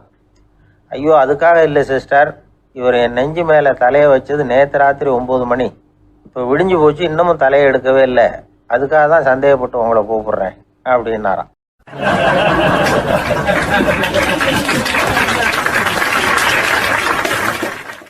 இந்த உலகத்தில் எத்தனை வகையான மனிதர்கள் இருக்கிறாங்க, ஒவ்வொரு மனிதனுமே ஒவ்வொரு வகை அப்படிங்கிறாங்க விஞ்ஞானிகள். மனிதர்களை 3 வகையாக பிரிக்கலாம் அப்படின்னு சொல்கிறாங்க மெய்ஞானிகள். இவங்களை பற்றிலாம் ஏற்கனவே நாம் பேசியிருக்கிறோம். இப்போ டாக்டர் எட்வர்டு பேட்ச் அப்படிங்கிற நிபுணர் என்ன சொல்கிறார் தெரியுமா? மனிதர்களை 7 வகையாக பிரிக்கலாம்ங்கிறார். மனிதர்களின் மனநிலை அடிப்படையில் அவங்கள 7 விதமாக வகைப்படுத்துகிறார் அவர். சரி, அது என்ன 7 வகை? முதல் வகை என்னன்னா, பயந்த குணம் உள்ளவங்க. சார் ரொம்ப பயந்த சுபாவம், வீட்டில் கூட வாயே திறக்க மாட்டார், சாப்பிட போகிறப்ப மட்டும்தான் கொஞ்சம் வாயை திறப்பார், அப்புறம் மூடிக்குவார் அப்படின்னு சில பேரை பற்றி நாம் பேசிக்கிறது உண்டு. இவங்கள்லாம் இந்த வகை, அதாவது பயந்த குணம் உள்ளவர்கள் அப்படிங்கிற முதல் வகை. சரி, 2வது வகை என்னன்னா, சஞ்சலப்படுகிறவர்கள், எதுக்கு எடுத்தாலும் கலக்கம், குழப்பம், இப்படியே காலம் தள்ளிட்டு இருப்பாங்க. பல பேர் பார்த்துருப்பீங்க, அவங்கெல்லாம் இந்த வகை. 3வது வகை என்னன்னா, யதார்த்த உலகை மறந்து கற்பனை உலகத்திலேயே மிதக்கிறவங்க. இளைஞர்கள், கவிஞர்கள், இப்படி பல பேர் இருக்கிறாங்க. எப்போ பார்த்தாலும் கற்பனை உலகத்திலேயே மிதந்துக்கிட்டு இருப்பாங்க. கிட்டத்தில் போய் என்னங்க ஒரு மாதிரியாக இருக்கிறீங்க அப்படின்னு கேட்டு பாருங்கள், அவங்களெல்லாம் ஏதோ ஒரு அற்ப புழுவை பார்க்குறது மாதிரி அவங்கள பார்ப்பாங்க. அதுவும் அந்த வானத்து நிலாவை பாருங்கள், அது என்னை வா வான்னு கூப்பிடுது, எனக்கு சீக்கிரத்தில் ஒரு நாள் சிறகுகள் முளைக்கும், சிறகடித்து வானத்தில் பறந்து போவேன், அந்த செல்ல நிலாவை கொஞ்சிவிட்டு வருவேன், இப்படிலாம் பேசிகிட்டு இருப்பாங்க. கொஞ்சிறது அப்புறம் இருக்கட்டும், இப்போ கஞ்சிக்கு வழியே பாருப்பா அப்படின்னா அதை காதில் வாங்க மாட்டாங்க. நாம் ஏதோ இந்த உலகத்தை அனுபவிக்க தெரியாதவர்கள் மாதிரி நம்மளை அவங்க கவனிப்பாங்க. இப்படி ஒரு ரகம். 4வது வகை மனிதர்கள் எப்படின்னா, இவங்க தனிமை உணர்வு மிக்கவர்கள். இவங்க மற்றவங்களோட இயல்பாக நெருங்கி பழகிறதில்ல, தான் உண்டு தன்னுடைய வேலை உண்டுன்னு இருந்துட்டு போகிறவங்க. அடுத்த வீட்டில் இருக்கிறவர் யார் அப்படின்னு கேட்டால் கூட அடுத்த வீடுன்னு ஒன்று இருக்கா அப்படிங்கிறது மாதிரி நம்ம முகத்தை பார்ப்பாங்க. அவங்ககிட்ட மேற்கொண்டு நாம் என்னத்தை பேச முடியும்?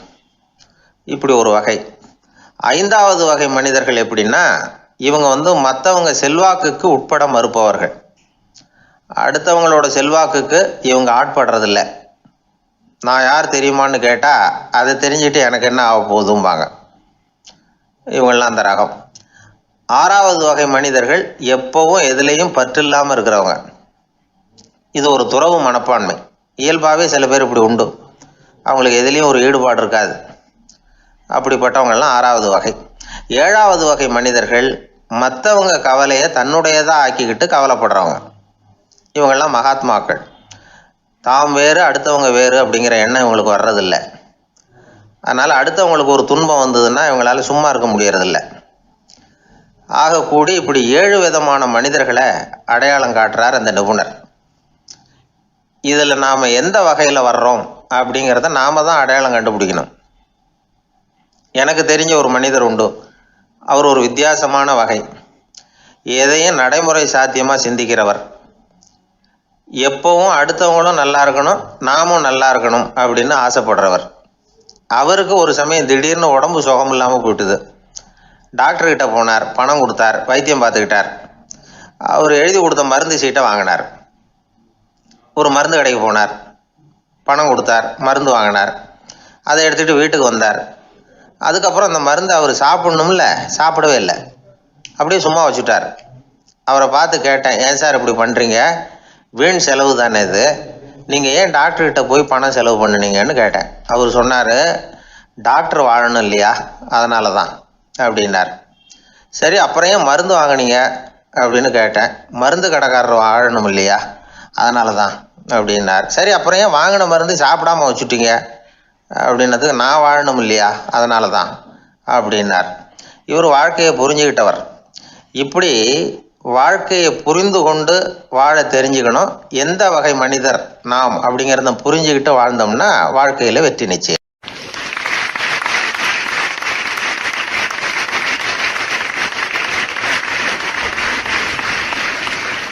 எதிர்காலத்தை நினச்சா எனக்கு ரொம்ப பயமாக இருக்குது சார் அப்படின்னு சொல்கிறவங்க நிறைய பேர் இருக்கிறாங்க.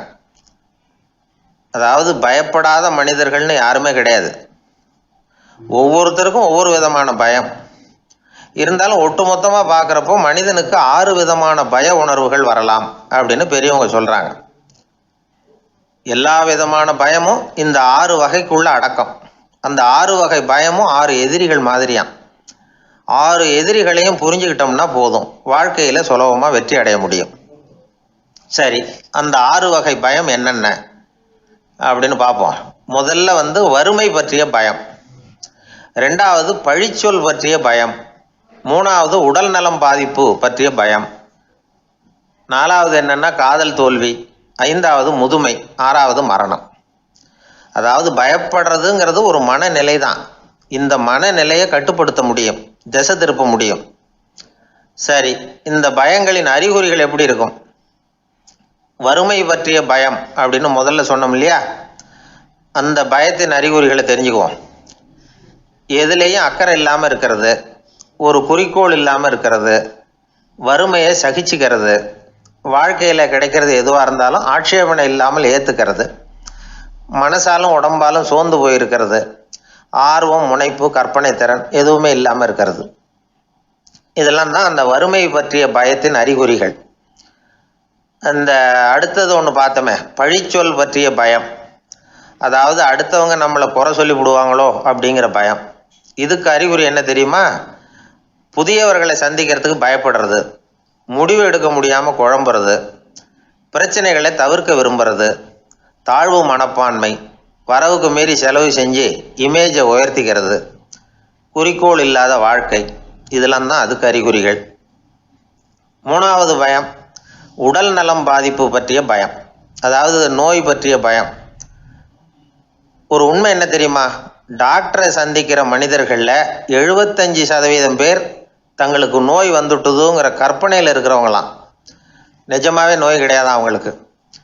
இந்த பயத்தின் அறிகுறிகள் என்னென்னா, வியாதிக்கான அறிகுறிகள் தன்னிடம் இருக்கிறதாக நினச்சிக்கிறது, எந்த நேரமும் வியாதியை பற்றியே பேசி பேசி மனசை அங்கேயே வச்சிருக்கிறது, நோய் சம்பந்தமான செய்திகளை படித்து நமக்கு இப்படி ஆயிடுமோ அப்படின்னு வேதனைப்படுறது, இதெல்லாம் தான் அதுக்கு அறிகுறிகள். 4வது பயம் காதல் தோல்வி. இது ரொம்ப வேதனை, உடம்பையும் மனசையும் சீரழிச்சு விடும். ஆண்களை விட பெண்கள் தான் இந்த பய உணர்வில் அதிகமாக பாதிக்கப்படுறாங்க. 5வது முதுமை பற்றிய பயம். 6வது மரண பயம், வயசான காலத்தில் எப்படி சமாளிக்கிறது அப்படிங்கிற பயம். ஆக இதையெல்லாம் நாம் புரிஞ்சிக்க வேண்டியது ரொம்ப அவசியம். இந்த 6 வகை பயங்களை சரியாக புரிஞ்சுக்கிட்டு நாம் நடந்துக்கணும். வாழ்க்கையின் முன்னேற்றத்துக்கு இந்த பயங்கள் முட்டுக்கட்டே ஆகிடக்கூடாது. உழைச்சி பணம் சேர்க்கணும், உற்சாகமாக மனசை வச்சுக்கணும். மனசை கட்டுப்படுத்துகிற மார்க்கம் தெரிஞ்சுக்கிட்டா போதும், எல்லாம் சரியாக வந்துடும். நம்ம ஆள் ஒருத்தன் சொன்னான், சார் எனக்கு வறுமை பற்றிய பயம்தான் இருந்தது, ஒரே ராத்திரியில் 30,000 ரூபா தயார் பண்ணிவிட்டேன், இப்போ எனக்கு இன்னொரு பயம் வந்துட்டுதுன்னா. என்ன பயம்னு கேட்டாங்க. போலீஸு கண்டுபிடிச்சிருமோங்கிற பயம்னா. இது இந்த பயத்தில் அடங்காது. அதனால் அஞ்சி அஞ்சி சாவார், அஞ்சாத பொருள் இல்லை அப்படின்னு பாரதி சொன்னார் இல்லையா, அது மாதிரி பயத்தை புரிந்து கொண்டு அதற்கு தகுந்த மாதிரி நம்முடைய வாழ்க்கையை அமைத்து கொள்ள வேண்டும். அப்படி அமைத்து கொள்ளுகிறவர்களுக்கு வெற்றி நிச்சயம்.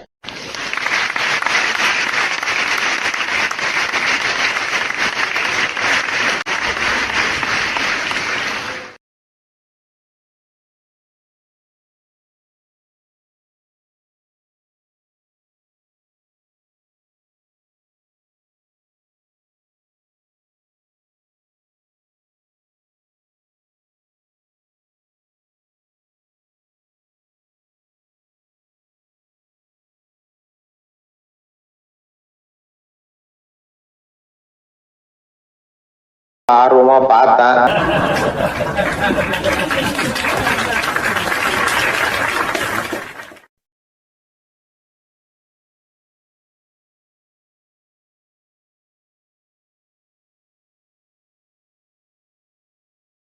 ஒரு ஊர்ல ஒரு ஆள் இருந்தான்.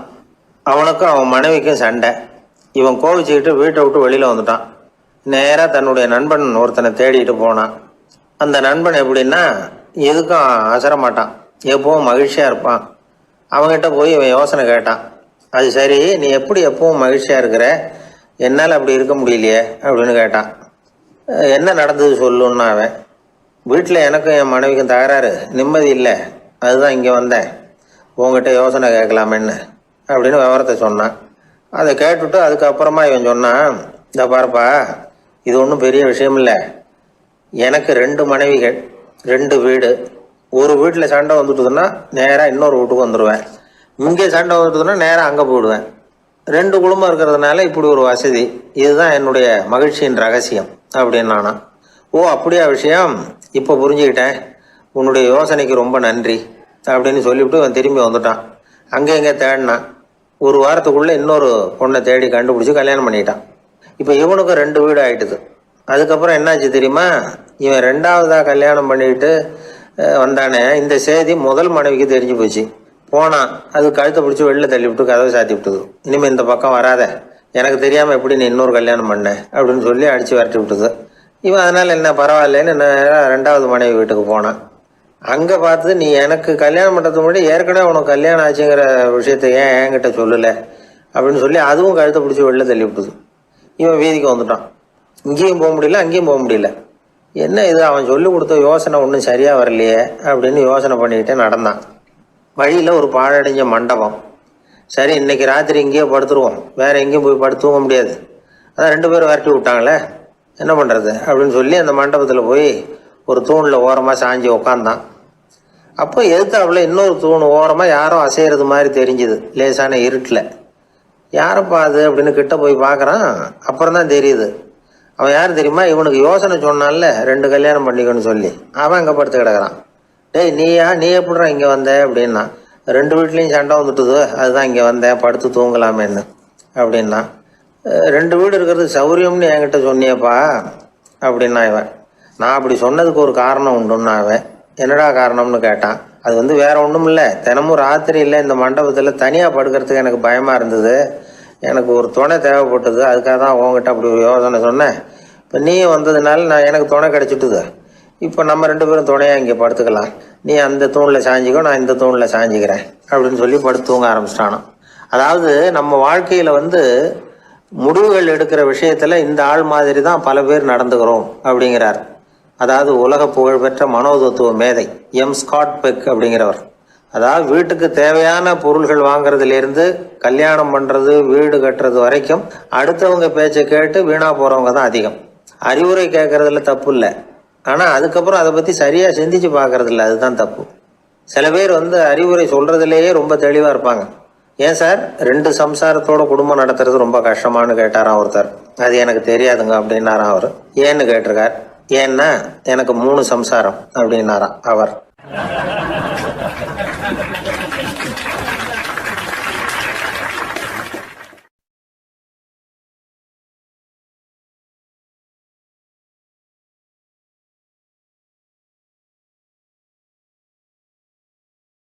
ஒரு புகழ்பெற்ற ஜப்பானிய சாமுராய் வீரன், வாள் வீசுறதுல ரொம்ப கெட்டிக்காரன். ஒரு கடுமையான போரில் கலந்து கொண்டுட்டு களைச்சி போய் திரும்பி வந்தான். படுக்கையில் விழுந்தான். பக்கத்தில் என்னமோ சத்தம் கேட்டுது. திரும்பி பார்த்தான். ஒரு எலி அவனை முறைச்சி பார்த்துக்கிட்டு இருந்தது. உடனே வாழை உருவனா வீசினான். அது தப்பிச்சிட்டு ஓடி போச்சு. எவ்வளோ முயற்சி பண்ணி பார்த்தா முடியல. கடைசியில் அந்த வாள் முறிஞ்சு போனது தான் மிச்சம். ஒரு பக்கம் அவனுக்கு இது அவமானமாக போயிட்டுது, இன்னொரு பக்கம் பயமாக போயிட்டுது. எவ்வளவோ போர்களில் எதிரிகளை பந்தாடினவன் அவன் ஒரு எலிகிட்ட தோற்று போய்டுறதா அவனால் சகிச்சிக்க முடியல. மனைவிகிட்ட சொன்னான் இப்படி நடந்துட்டுதுன்னு. அவள் சிரிச்சா. உங்களுக்கு புத்தியே இல்லை, எலியை போய் யாராவது வாளால் வெட்டுவாங்களா அப்படின்னு அந்த அம்மா சொன்னதும், நீ என்ன சொல்கிறேன்னா, ஒரு பூனையை கொண்டுட்டு வந்துட்டா போதும், அதுக்கப்புறம் ஏன் எலி வரப்போகுது அப்படின்னு அந்த அம்மா. உடனே ஒரு பூனை சேர்ந்தது. அது சாதாரண பூனை இல்லை, வீர சாகசங்கள்லாம் செஞ்சு பழக்கப்பட்ட பூனை. பெரிய இடத்துல வளர்ந்தது. அதை கொண்டுட்டு வந்துட்டாங்க. அந்த பூனை குறி பார்த்து எலி மேலே பாஞ்சுது. ஆனால் அந்த எலியை சுலபமாக தப்பிச்சு போட்டுது. அடுத்தபடியாகவும் பாயறதுக்கு முயற்சி பண்ணிச்சு அந்த பூனை. ஆனால் அந்த எலியோ ரொம்ப தந்திரமாக திடீர்னு அந்த பூனையின் முகத்துக்கு நேராக பாஞ்சுது. அவ்வளவுதான். அந்த பூனை பயந்து போய் ஒரே தாவி ஜன்னல் வழியாக வெளியில் ஓடிப்போச்சு. அந்த வீரனுக்கு இது ஒரு பெரிய அதிர்ச்சியாக இருந்தது. அடுத்தபடியாக யோசனை பண்ணான். ராஜா வளர்த்துக்கிட்டு இருந்த அரண்மனை பூனையை ஒரு நாள் இரவலாக கேட்டு வாங்கிட்டு வந்தான். ஊர் உலகம்லாம் பேர் வாங்கின பூனை இது. அந்த பூனையாலும் அந்த எலியை ஒன்றும் செய்ய முடியல. வீரனுக்கு ரொம்ப அதிர்ச்சி. அந்த அரண்மனை பூனைகிட்டையே போய் புலம்புனான். அரண்மனை பூனையே, நீயே தோற்று போயிட்டியே, இனிமேல் நான் என்ன செய்ய முடியும்னா. அந்த பூனை சிந்திச்சுது. அப்புறம் சொல்லிச்சு, இந்த காரியத்துக்கு இந்த மேல்மட்ட விவகாரம்லாம் சரிப்பட்டு வராது. சாதாரண வீட்டு பூனை கிடச்சிதுன்னா அதை கொண்டுகிட்டு வந்து விட்டுப்பார் அப்படின்னுது. சாதாரண பூனையால் என்ன செஞ்சிட முடியும்னா இவன் நம்பிக்கை இல்லாமல். இப்போது அந்த அரண்மனை பூனை சொல்லிச்சு, பெரிய வீட்டு பூனையெல்லாம் நல்லா சாப்பிட்டு தூங்கி பழக்கப்பட்டிருக்கோம். அதுக்கெல்லாம் ராஜதந்திரம் தெரியும், ஆனால் எலி பிடிக்க தெரியாது. அதுக்கான வளர்ப்பும் இல்லை, பயிற்சியும் இல்லை. ஏன்னா அதுக்கெல்லாம் பசி கிடையாது. சாதாரண வீட்டு பூனை அப்படி இல்லை, பசிக்கு ஆகாரம் தேடி அலையும். எலிகளை பிடிச்சி சாப்பிட்டுட்டு தான் உயிர் வாழும். அதனால் அதுகளுக்கு எலியை பிடிக்கிற எல்லா உத்திகளும் தெரியும், எங்களுக்கு தெரியாது அப்படின்னுது. அது சரியே, அதுவும் பூனை தான், நீயும் பூனை தான். அதால் முடிகிற காரியம் ஏன் உன்னால் முடியல அப்படின்னு கேட்டான் இவன். இதுக்கு அந்த பூனை சொல்லிச்சு, இதே கேள்வியை நானும் கேட்டேன். உன்னுடைய தந்திர முறை என்னன்னு கேட்டேன். அதுக்கு பதில் சொல்லாமல் படுத்து தூங்கி போச்சு. அதை மறுபடியும் எழுப்பி கேட்டேன். அதுக்கு கோவம் வந்துட்டுது. இதில் என்ன தந்திர முறை வேண்டியிருக்கு? நான் ஒரு பூனை, அவ்வளவுதான். பூனைன்னா பூனை, பூனை எலியை பிடிக்கும், நான் எலியை பிடிக்கிறேன், அவ்வளவுதான்னுது அப்படின்னு சொல்லி விவரமாக சொல்லிச்சு அந்த அரண்மனை பூனை. உடனே ஒரு சாதாரண பூனையை கொண்டுட்டு வந்துட்டாங்க. கொண்டாந்து விட்டால் அது பார்க்குறதுக்கு ரொம்ப சாதாரணமாக தெரிஞ்சுது. இந்த வீரனுக்கு நம்பிக்கை வரல. இருந்தாலும் அதை கொண்டுட்டு வந்து வீட்டுக்குள்ளே விட்டான். ஒரே நிமிஷம் அந்த எலியை கவிட்டு வெளியில் ஓடி போச்சு. மேலிடத்து பூனைகள்லாம் இதை வேடிக்கை பார்த்துக்கிட்டு வெளியில் நின்றுக்கிட்டு இருக்குது. எல்லோரும் மெதுவாக அந்த பூனையை நெருங்கி, உங்கள்கிட்ட அப்படி என்ன தனிப்பட்ட திறமை, அதோட ரகசியம் என்னன்னு கேட்டாங்க. அந்த சாதாரண பூனை ரொம்ப சாதாரணமாக சொல்லிச்சான், அதெல்லாம் எனக்கு தெரியாது, நான் பூனை, அவ்வளவுதான், நீங்களும் பூனையாக இருங்கோ அப்படின்னு சொல்லிவிட்டு அந்த பூனை தன்னுடைய வாயில் கவிய எலியோடு அங்கேருந்து நடந்து போச்சு. இந்த கதையிலேருந்து நாம் புரிஞ்சிக்க வேண்டிய தத்துவம் என்னென்னா, நீயாக இரு. இதுதான் அந்த தத்துவம். நம்ம ஒவ்வொருத்தருக்கு உள்ளேயும் ஒரு தனித்தன்மை இருக்குது. இதை அவங்கவுங்க புரிஞ்சுக்கிட்டு உண்மை இயல்பு புரிஞ்சுக்கணும். நம்முடைய இயல்பு என்னங்கிறது நமக்கு தெரியணும். அதை கண்டுபிடிக்கிறது தான் உண்மையான கலை. ஒரு பெரிய மனுஷன் வாயை அகலமாக திறந்து வச்சுட்டு தூங்கிட்டு இருந்தான். உடனே ஒரு எலி உள்ளே பூந்துட்டு தான். வீட்டு வேலையாள் டாக்டருக்கு ஃபோன் பண்ணான், எங்கள் முதலாளி வாய்க்குள்ளே ஒரு எலி பூந்துட்டுது டாக்டர் அப்படின்னா. நான் உடனே புறப்பட்டு வரேன், அதுக்கு முன்னாடி நீ ஒரு ரொட்டி துண்டை எடுத்து ஒரு வாய்க்கு முன்னாடி காட்டு, உள்ளே போன எலி வெளியில் வந்துடும்னார் டாக்டர். சரின்னு சொல்லிவிட்டான். கொஞ்ச நேரத்தில் டாக்டர் அங்கே போய் சேர்ந்தார். அப்போ வேலைக்காரன் ஒரு பெரிய மீனை அவர் வாய்க்கு நேராக இப்படியும் ஆட்டிக்கிட்டு இருந்தான். நான் ரொட்டி துண்டை தானே காட்ட சொன்னேன்னார் டாக்டர். அவன் சொன்னான், எலியை வெளியில் கொண்டுட்டு வர்றதுக்கு ரொட்டி துண்டை காட்ட சொன்னீங்க டாக்டர், அதுக்கப்புறம் அந்த எலியை துரத்திக்கிட்டு ஒரு பூனை உள்ளே போயிருக்கு, அதுக்காக தான் இந்த மீனை காட்டிக்கிட்டு இருக்கேன் நானா. இது எதுக்குன்னா, இப்படி வேடிக்கையாக சொல்கிறது, பூனை பூனையாக இருக்க வேண்டும், எலி எலியாக இருக்க வேண்டும், மனுஷன் மனுஷனாக இருக்க வேண்டும் அப்படிங்கிறத புரிஞ்சுக்கிறது. நாம இருக்கிற வரை வெற்றி நிச்சயம்.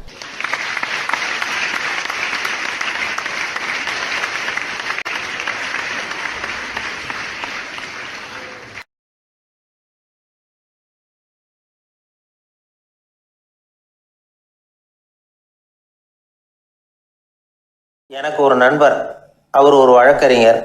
ஒரு நாள் அவர்கிட்ட பேசிகிட்டு இருந்தேன். அப்போ கேட்டேன், ஏன் சார் நீங்கள்லாம் கோர்ட்டில் வாதாடுறப்போ கருப்பு நிற அங்கி அணியிறீங்களே, அதுக்கு என்ன காரணம்?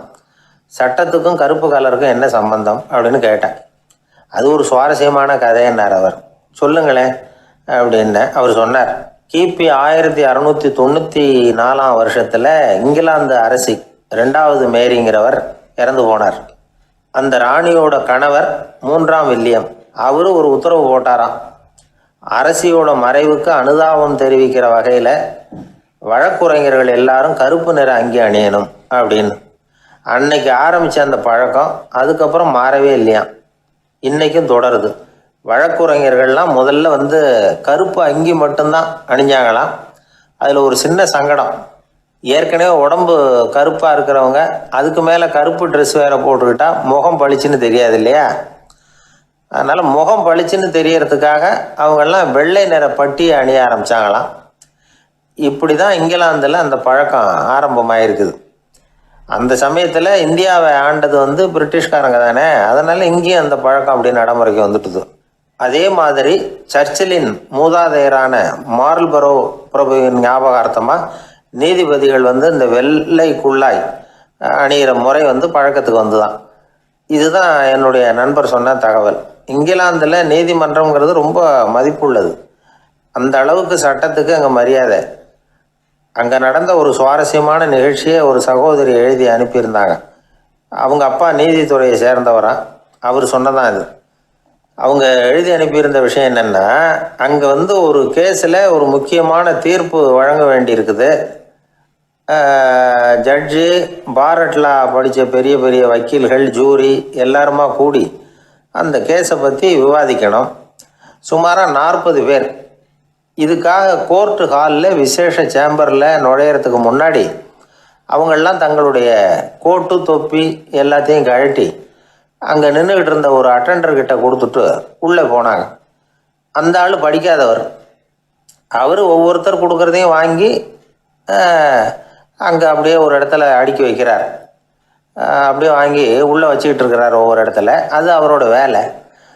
உள்ளே போன ஜட்ஜி, வக்கீல், ஜூரி எல்லாரும் ரொம்ப நேரமாக அந்த கேஸை பற்றி விவாதிக்கிறாங்க.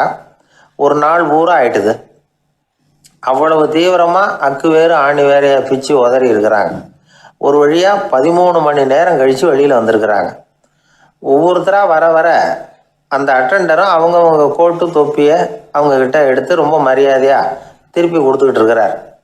கடைசியாக ஜட்ஜ்மெண்ட்லாம் எழுதி முடிச்சுட்டு ரொம்ப திருப்தியோடவும் களைப்போடவும் வெளியில் வந்துக்கிட்டு இருக்கிறாராம். இந்த ஆள் அவருடைய மேல் கோட்டையும் தொப்பியையும் எடுத்து அவர்கிட்ட ரொம்ப மரியாதையோடு நீட்டினாராம். ஜட்ஜுக்கு ரொம்ப ஆச்சரியம். இந்த ஆள் எப்படி இவ்வளவு பேரோட கோட்டு தொப்பி எல்லாத்தையும் ஞாபகம் பேசாமல் திருப்பி கொடுக்குறார் அப்படிங்கிறது அவருக்கு ஆச்சரியம்.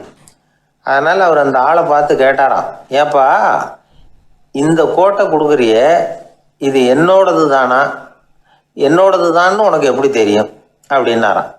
இதுக்கு அந்த பியூனு ரொம்ப பதவிசாக பதில் சொன்னாராம், ஐயா இந்த கோட்டு ஹேட்டை உங்ககிட்ட வாங்கி மாட்டினேன், இப்போ திரும்ப உங்ககிட்ட தரணும், தந்துட்டேன், இதுதான் என்னோட வேலை. மற்றபடி இது உங்களோடதா இல்லையா அப்படிங்கிறதெல்லாம் எனக்கு தெரியாதுங்க அப்படின்னாராம்.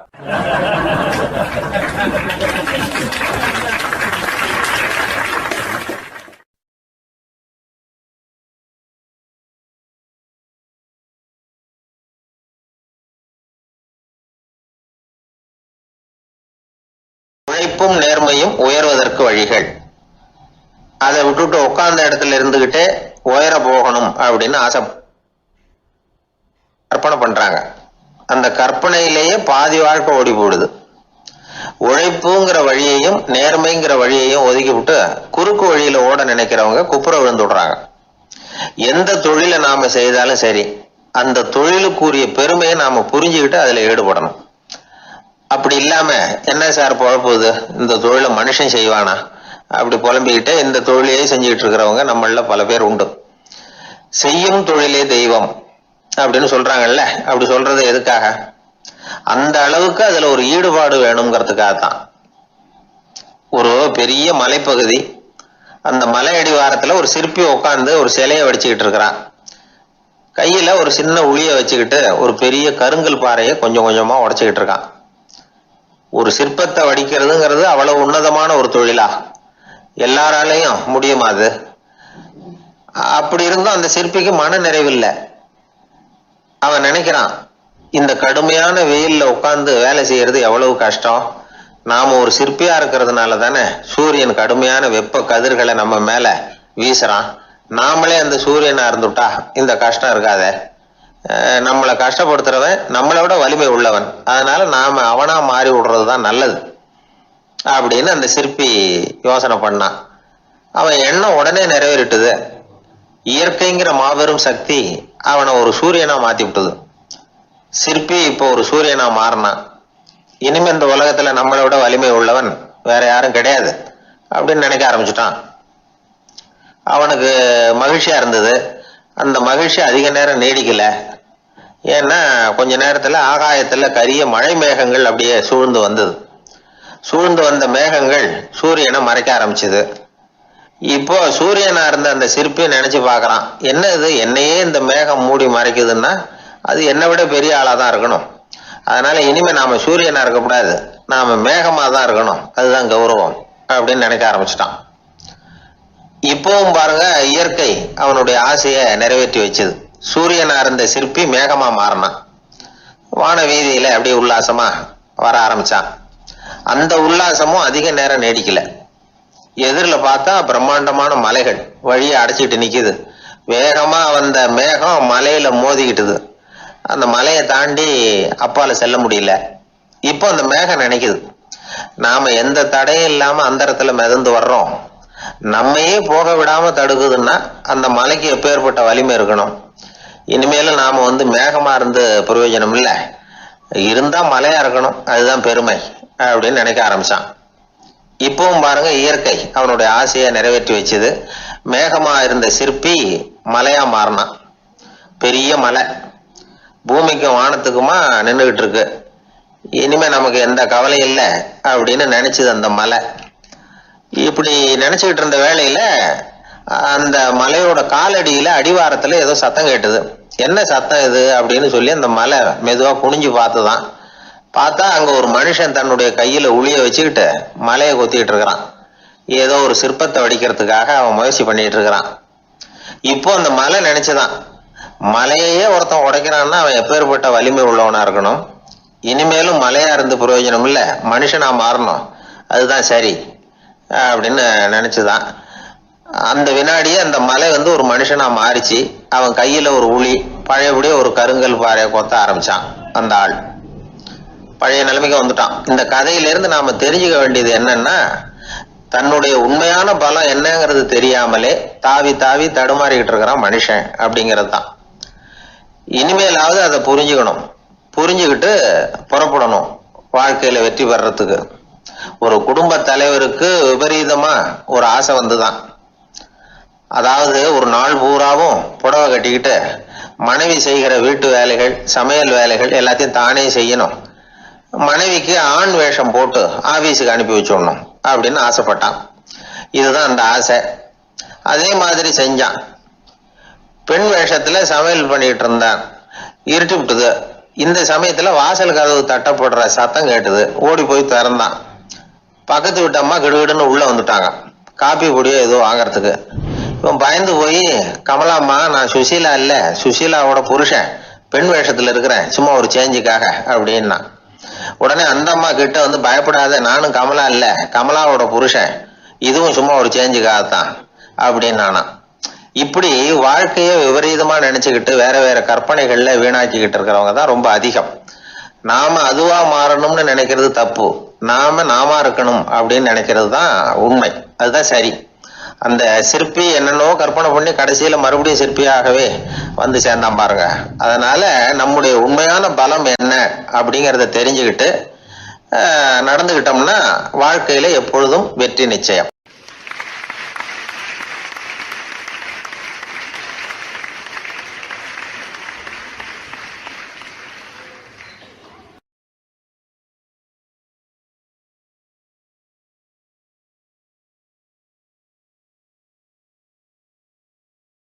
ஒரு நண்பர்கிட்ட பேசிக்கிட்டு இருந்தேன். அவருடைய உறவினர் ஒருத்தர் ஒரு நேர்முக தேர்வுக்கு போயிருந்தாராம், இன்டர்வியூக்கு. ரொம்பவும் பொறுப்பாகவும் கவனமாகவும் செயல்பட வேண்டிய பதவிக்கான நேர்காணல் அது. இவர் எழுத்து தேர்வுல ஏராளமான மதிப்பெண்கள் வாங்கிவிட்டார். அதனால அதை பத்தி கவலை இல்லை.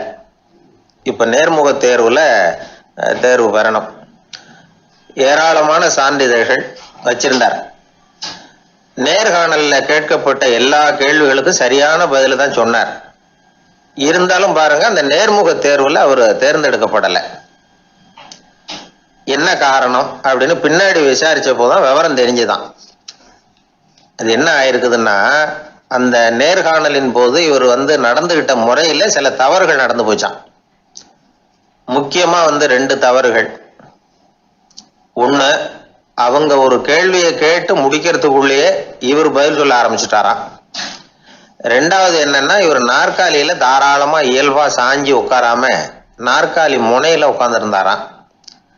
இந்த 2 விதமான செயல்பாடுகளும் இவர் அவசரப்படுறவர், பதற்றப்படுறவர் அப்படிங்கிறதுக்கான அடையாளங்கள்.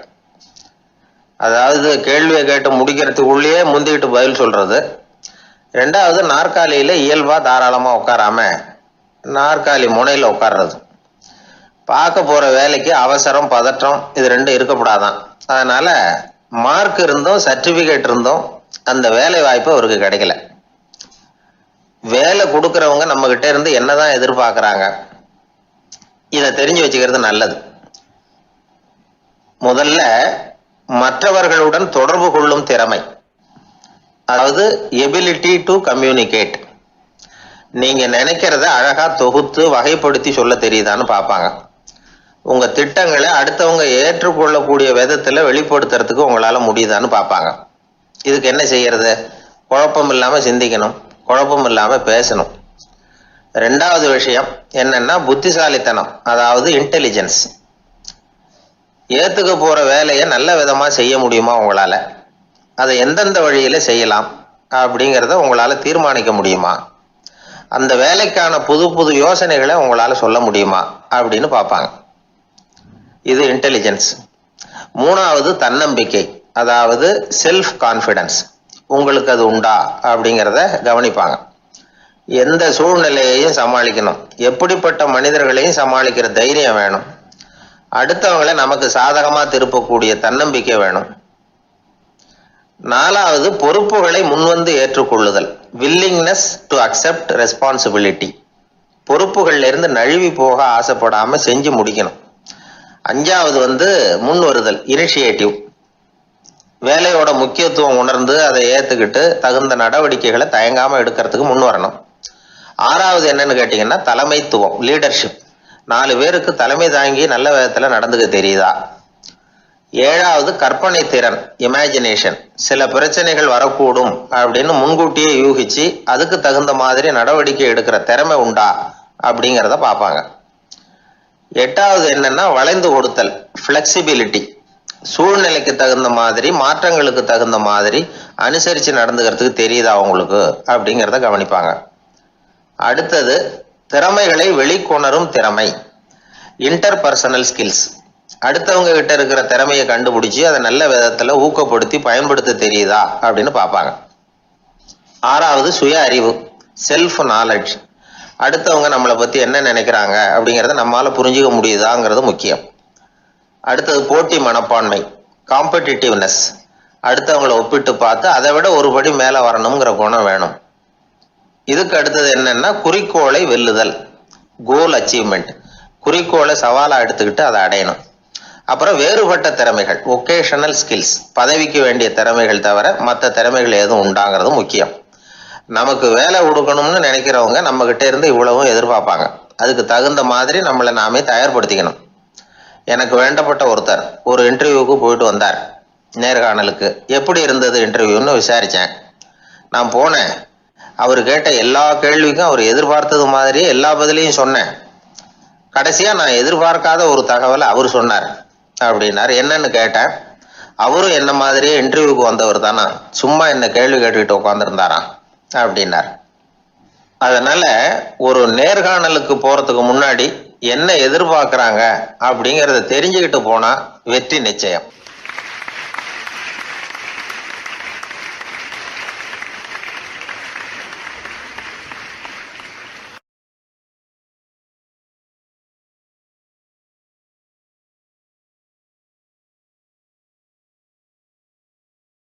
அன்பா இருக்கணும்னு அநேக பெரியவங்க சொல்லியிருக்கிறாங்க. நாமளும் அதை கேட்டுட்டு அன்பு காட்டுறதுக்கு தயாராக தான் இருக்கிறோம். அதை வாங்கறதுக்கு தான் ஆளை காணும். இருந்தாலும் அன்புல எத்தனையோ வகை உண்டு. அதை சரியா புரிஞ்சுக்கிட்டு அதுக்கப்புறம் அன்பு காட்ட ஆரம்பிக்கணும்.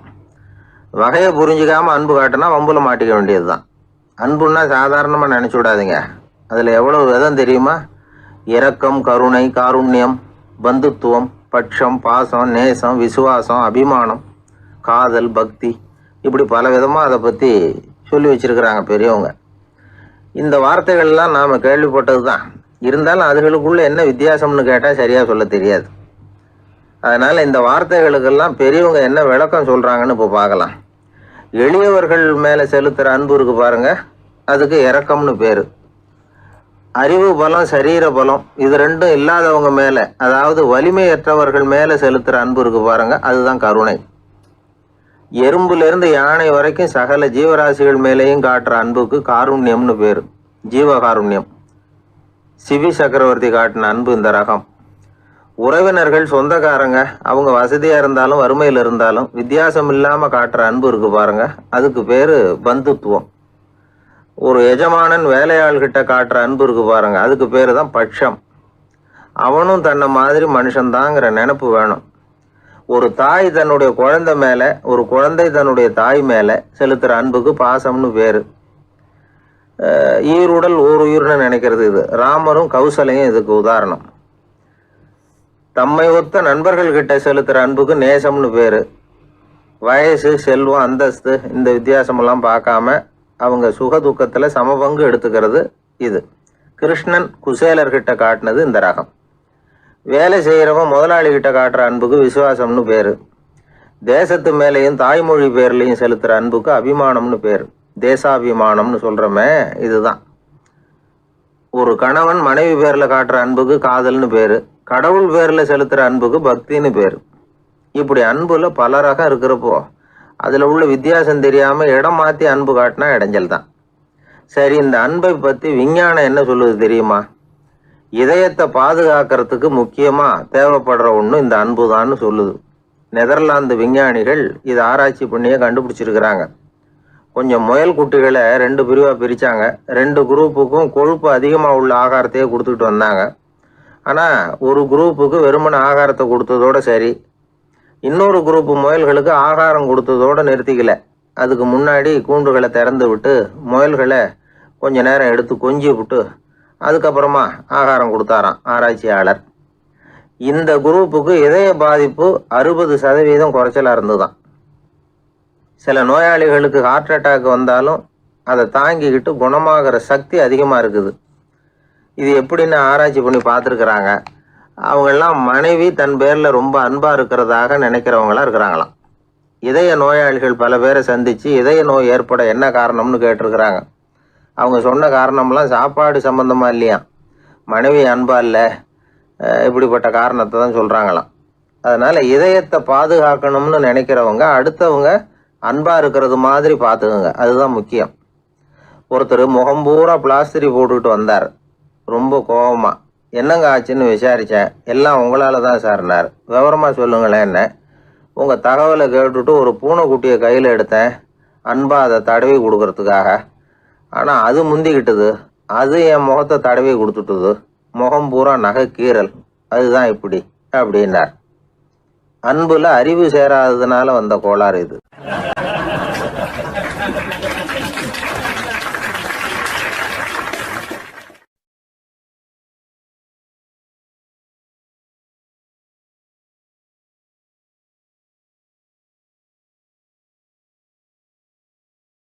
ஊர்ல ஒரு ஞானி இருந்தார்.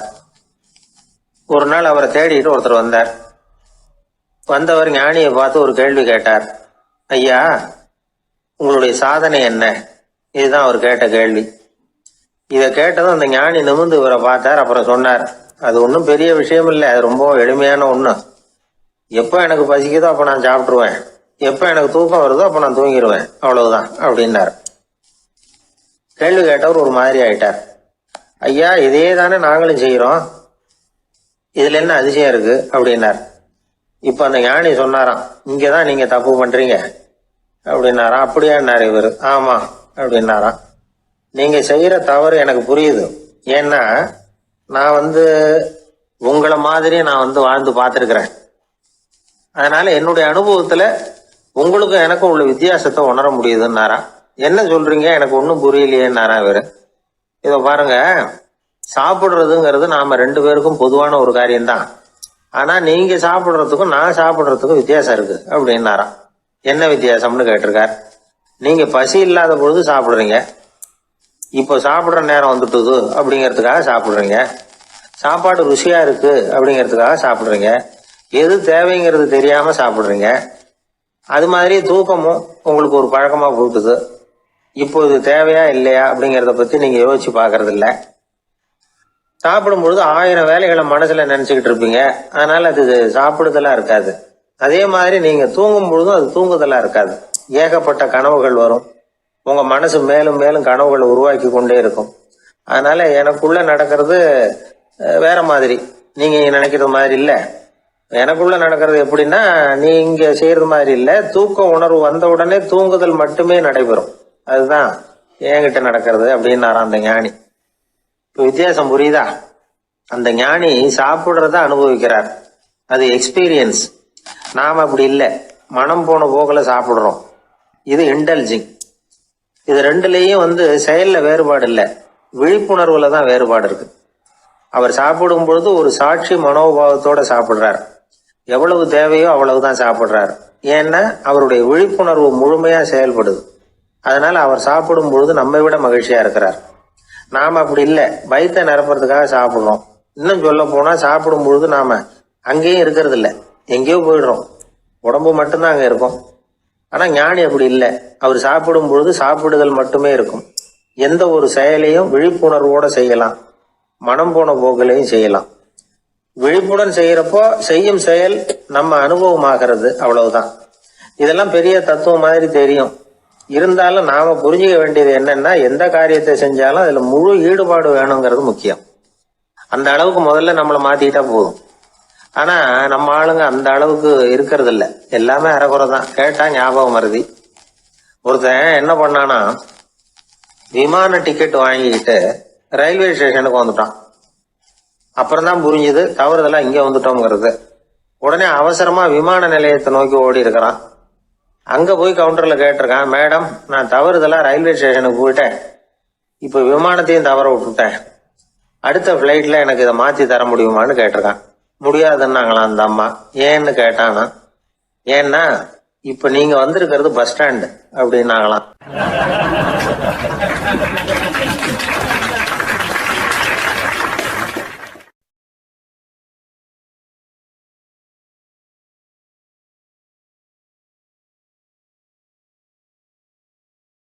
ஒரு கோவில்ல ஆன்மீக சொற்பொழிவு நடந்துகிட்டு இருக்குது.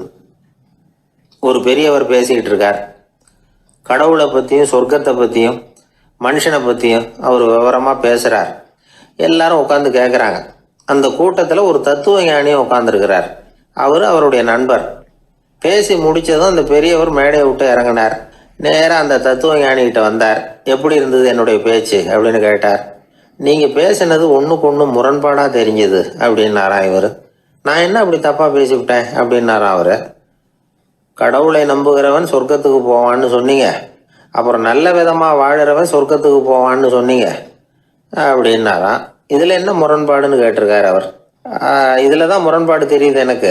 அதாவது இங்க ஒருத்தன் எல்லா தப்பும் பண்ணிட்டு இருக்கிறான், அவன் கடவுளை நம்பினான்னா அவன் சொர்க்கத்துக்கு போவானா? இது என்னுடைய முதல் கேள்வி. இல்லைன்னா ஒருத்தன் எந்த தப்பும் பண்ணல, ரொம்ப ஒழுங்கா வாழ்ந்துகிட்டு இருக்கிறான், ஆனா அவன் கடவுளை நம்பல, அவன் என்ன நரகத்துக்கு தான் போவானா? கடவுள் நம்பிக்கை உள்ள ஒரு திருடன் என்ன ஆவான், எங்க போவான்? கடவுள் நம்பிக்கையே இல்லாத ஒரு நல்லவன் என்ன ஆவான், எங்க போவான்? ஒருத்தன் இங்க கடவுள் நம்பிக்கையோட வாழறது முக்கியமா அல்லது நல்லவனா வாழறது முக்கியமா? இதுதான் இவர் கேட்ட கேள்வி. இதை கேட்டதும் அந்த பெரியவர் குழம்பி போட்டார். அவர் சொன்னது நியாயம் தானே. கடவுளை நம்புறவன் தான் சொர்க்கத்துக்கு போவான்னா பேசாம கடவுளை நம்பிக்கிட்டு இந்த உலகத்துல எல்லா தப்பும் பண்ணிக்கிட்டு இருக்கலாமே. பேச்சாளர் குழப்பத்தோட வீட்டுக்கு போனார். படுத்து தூங்கினாரு. ஒரு கனவு வந்தது. கனவுல அவர் ஒரு ரயில்ல வேகமா போயிட்டு இருக்கிறார். எதிரில் உட்காந்துருக்கிறவரை பார்த்து நாம இப்ப எங்க போறோம்னு கேட்டார். சொர்க்கத்துக்கு போயிட்டு இருக்கிறோம் அப்படின்னாங்களாம். ரயில் போய் நின்றுது. இவர் இறங்கினார். இங்க கௌதம புத்தர் இருப்பார், சாக்ரட்டிஸ் இருப்பார், அவங்கள பார்க்கறதுக்கு ஒரு நல்ல வாய்ப்பு அப்படின்னு நினைச்சுக்கிட்டே அங்கேயும் இங்கேயும் பார்த்தார். அங்க யாருமே இல்லை. ஒரே பாலைவனம் மாதிரி இருக்குது. பச்சை இல்லை, பசுமை இல்லை, பூக்கள் இல்லை, மரம்லாம் மொட்டையா நிற்குது. எலும்பும் தோலுமா சில முனிவர்கள் அங்கேயும் இங்கேயுமா உட்காந்துருக்குறாங்க. இவர் அவங்க கிட்ட போய் இந்த புத்தர், சாக்ரட்டிஸ் இவங்கெல்லாம் எங்க இருக்கிறாங்கன்னு கேட்டாராம். அப்படி யாரும் இங்க இல்லையே, அவங்கெல்லாம் யாரு அப்படின்னு திருப்பி கேட்டிருக்கிறாங்க. இவருக்கு அதிர்ச்சியா போச்சு. அப்படின்னா அவங்க எங்க போயிருப்பாங்க? உடனே ரயில் நிலையத்துக்கு ஓடி வந்தார். அப்போதான் நரகத்துக்கு ஒரு ரயில் புறப்பட்டுக்கிட்டு இருந்தது அங்கேருந்து. அதில் ஏறி உட்காந்தார். ரயில் வேகமாக போச்சு. நரகம் நெருங்க நெருங்க காற்று குளிர்ச்சியாக வீச ஆரம்பிச்சுதான். வெளியில் பசுமையாக இருந்துதான். அழகான மலர்கள், அழகான நீர்நிலைகள், நந்தவனங்கள், ரொம்ப அருமையாக இருக்குது. ரொம்ப அங்கே இருந்தவங்கெல்லாம் ரொம்ப மகிழ்ச்சியாக உல்லாசமாக வேறு இருந்திருக்கிறாங்க. எங்கே பார்த்தாலும் ஆடல் பாடல் உற்சாகம். இவர் ரயிலை விட்டு இறங்கினார். அவருக்கு சந்தேகம், இதுவா நரகம் அப்படின்னு விசாரிச்சிருக்கார். ஆமாம் இதுதான் நரகம்னாங்களாம். எனக்கு ஒரு சந்தேகம் இருக்காரு. என்னன்னு கேட்டிருக்காங்க. கௌதம புத்தரும் சாக்ரட்டிஸும் லாவோஸும் இவங்க மாதிரி இன்னும் பல பேரும் கடவுள் நம்பிக்கை இல்லாதவங்க அவங்கெல்லாம் இங்கே இருக்கிறாங்களா அப்படிங்கிறது தான் என்னுடைய சந்தேகம் அப்படின்னாராம். இப்போ அவங்க சொல்லியிருக்கிறாங்க, இப்போ நீங்கள் பார்க்குறீங்களே பசுமையும் பச்சை பயிர்களும் ஆடல் பாடல்களும் அழகிய மலர்களும், இது எல்லாமே கௌதம புத்தரும் சாக்ரட்டிஸும் அது மாதிரி மகான்களும் இங்கே வர ஆரம்பித்த பிறகு தான் உண்டாக ஆரம்பிச்சது. இந்த பிரதேசத்தை அவங்க அப்படியே மாற்றிவிட்டாங்க. இப்போலாம் இங்கே இருக்கிறவங்க யாரும் சொர்க்கத்துக்கு போகிறதுக்கே ஆசைப்படுறதில்ல அப்படின்னாங்களாம். இந்த அதிர்ச்சியிலேயே அந்த பெரியவர் கனவு கலைஞ்சி முழிச்சுக்கிட்டார். இதில் இருக்கிற கருத்து என்னன்னா, நல்லவர்கள் எங்கே இருக்கிறாங்களோ அந்த இடத்துக்கு பேர் தான் சொர்க்கம். சொர்க்கம் நரகம்ங்கிறதெல்லாம் ஆன்மீக பண்புகள், அவ்வளவுதான். ஒரு ஊரில் 2 இணைபிரியாத நண்பர்கள். ஒருத்தன் கேட்டான், இப்போ கடவுள் நம்ம முன்னாடி உங்கள் 2 பேரில் யாராவது ஒருத்தர் மட்டும் என்னோட சொர்க்கத்துக்கு வரலாம் அப்படின்னு கூப்பிட்டா நீ என்ன சொல்லுவேன்னு கேட்டானா. இவன் ரொம்ப பெருந்தன்மையாக உன்னையே அழைச்சிட்டு போக சொல்லிடுவேன் அப்படின்ட்டுருக்கான். அப்படின்னா உனக்கு சொர்க்கம் வேணாமான்னு கேட்டிருக்கான் அவன். நீ என்னை விட்டுட்டு போனாவே அப்புறம் இந்த பூலோகமே எனக்கு சொர்க்கம் தாண்டா அப்படின்னு நானா இவன்.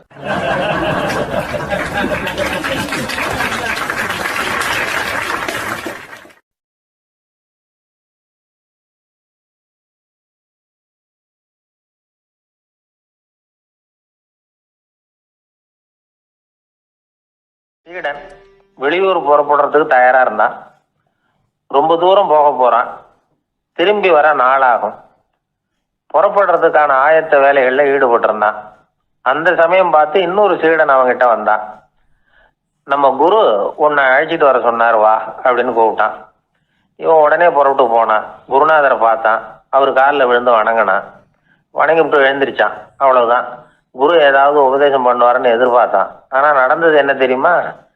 குரு அவனுக்கு ஓங்கி ஒரு அடி கொடுத்தார். எதிர்பாராம இந்த அடியை வாங்கினதும் அந்த சீடன் அதிர்ந்து போயிட்டான். பக்கத்தில் இருந்த மற்ற சீடர்களும் திகைச்சு போய் நின்றுட்டாங்க. அடி வாங்கின சீடனுக்கு மனசுக்குள்ள குழப்பம். நாம என்ன தப்பு பண்ணணும்? புறப்படுற நேரத்துல இப்படி குரு கிட்ட அடி வாங்குற மாதிரி ஆயிட்டுதே அப்படின்னு நினைச்சு மனசுக்குள்ள ரொம்ப வேதனைப்பட்டான். கொஞ்சம் துணிச்சலை வரவழைச்சுக்கிட்டு குருநாதர்கிட்டயே கேட்டுட்டான், சுவாமி நான் என்ன தப்பு பண்ணினேன்? என்னை இப்படி அடிச்சுட்டீங்களே, ஒரு வார்த்தை கூட உங்களை எதிர்த்து நான் பேசினது இல்லையே, இவ்வளவு காலமா உங்க விருப்பத்துக்கு விரோதமா ஒரு காரியம் கூட நான் செஞ்சது இல்லையே, வந்ததும் வராததுமா ஒண்ணுமே சொல்லாம என்ன அடிச்சுட்டீங்களே, குருவே நான் செஞ்ச குற்றம் தான் என்ன அப்படின்னு கண்ணீரோட பரிதாபமா கேட்டானா அந்த சீடன். ஆனா அந்த குரு முகத்துல கொஞ்சம் கூட கோபம் இல்லை. அவர் சிரிச்சுக்கிட்டே நின்றுகிட்டு இருந்தாராம். அதுக்கப்புறம் சொன்னாராம், என்னுடைய அருமை சீடனே, நீ ஒரு தவறும் பண்ணல. நான் உன்னை அடிச்சது நீ ஏதோ தப்பு பண்ணிவிட்டேங்கிறதுக்காக இல்லை. நீண்ட பயணம் போக போறேன். ஞாபகமா ஏதாவது கொடுத்து அனுப்ப வேணாமா?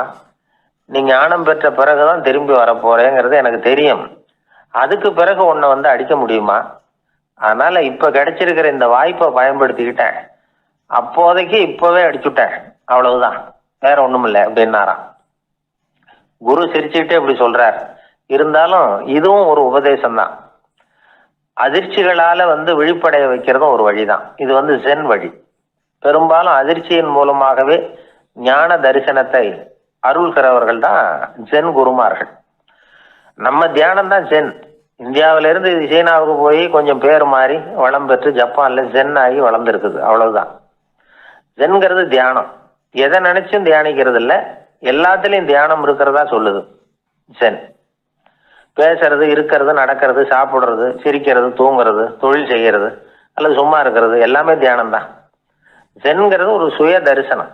தன்னைத்தானே அடையாளம் கண்டுகொள்கிறது தான் அது. இல்லாத எதையும் தேடி கண்டுபிடிக்கிறது இல்லை. சென் மார்க்கத்தை பத்தி ஓஷோ என்ன சொல்றாரு தெரியுமா? காணாமல் போன தன்னுடைய மூக்கு கண்ணாடி தன்னுடைய மூக்கின் மேல் இருப்பதை கண்டுகொள்வது போன்றது ஜென் அப்படிங்கிறார். நம்மால் இன்னொருத்தர் முகத்தை ரொம்ப நேரமா உத்து பார்த்துக்கிட்டு இருந்தார். என்ன பாக்குறீங்கன்னாரு அவரு. நீங்க போட்டிருக்கீங்களே மூக்கு கண்ணாடி, அதை தான் பாக்குறேன்னாரு இவரு. நீங்க அப்படி பாக்குறதுக்கு விசேஷ காரணம் ஏதாவது உண்டான்னு கேட்டார் இவர். உண்டுன்னார். என்னன்னு கேட்டார். நேத்திக்கு காணாம போன என்னோட மூக்கு கண்ணாடி அது அப்படின்னாராம் இவர்.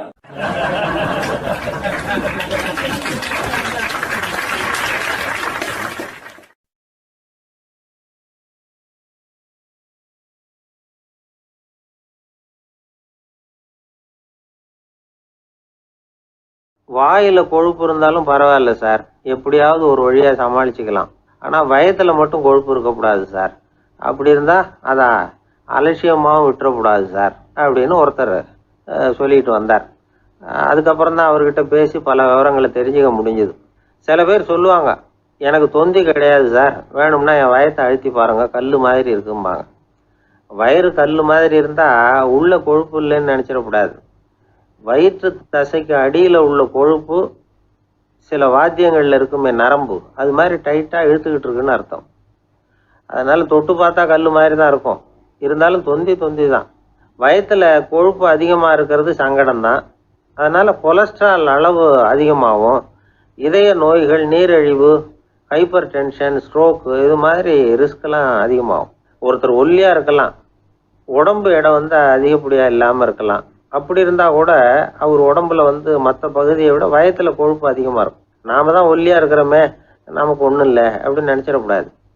சரி, நம்ம வயிறு இருக்க வேண்டிய அளவை விட அதிகமாக இருக்குதா இல்லையா, அதை எப்படி கண்டுபிடிக்கிறது? அதுக்கு சில வழி இருக்குது.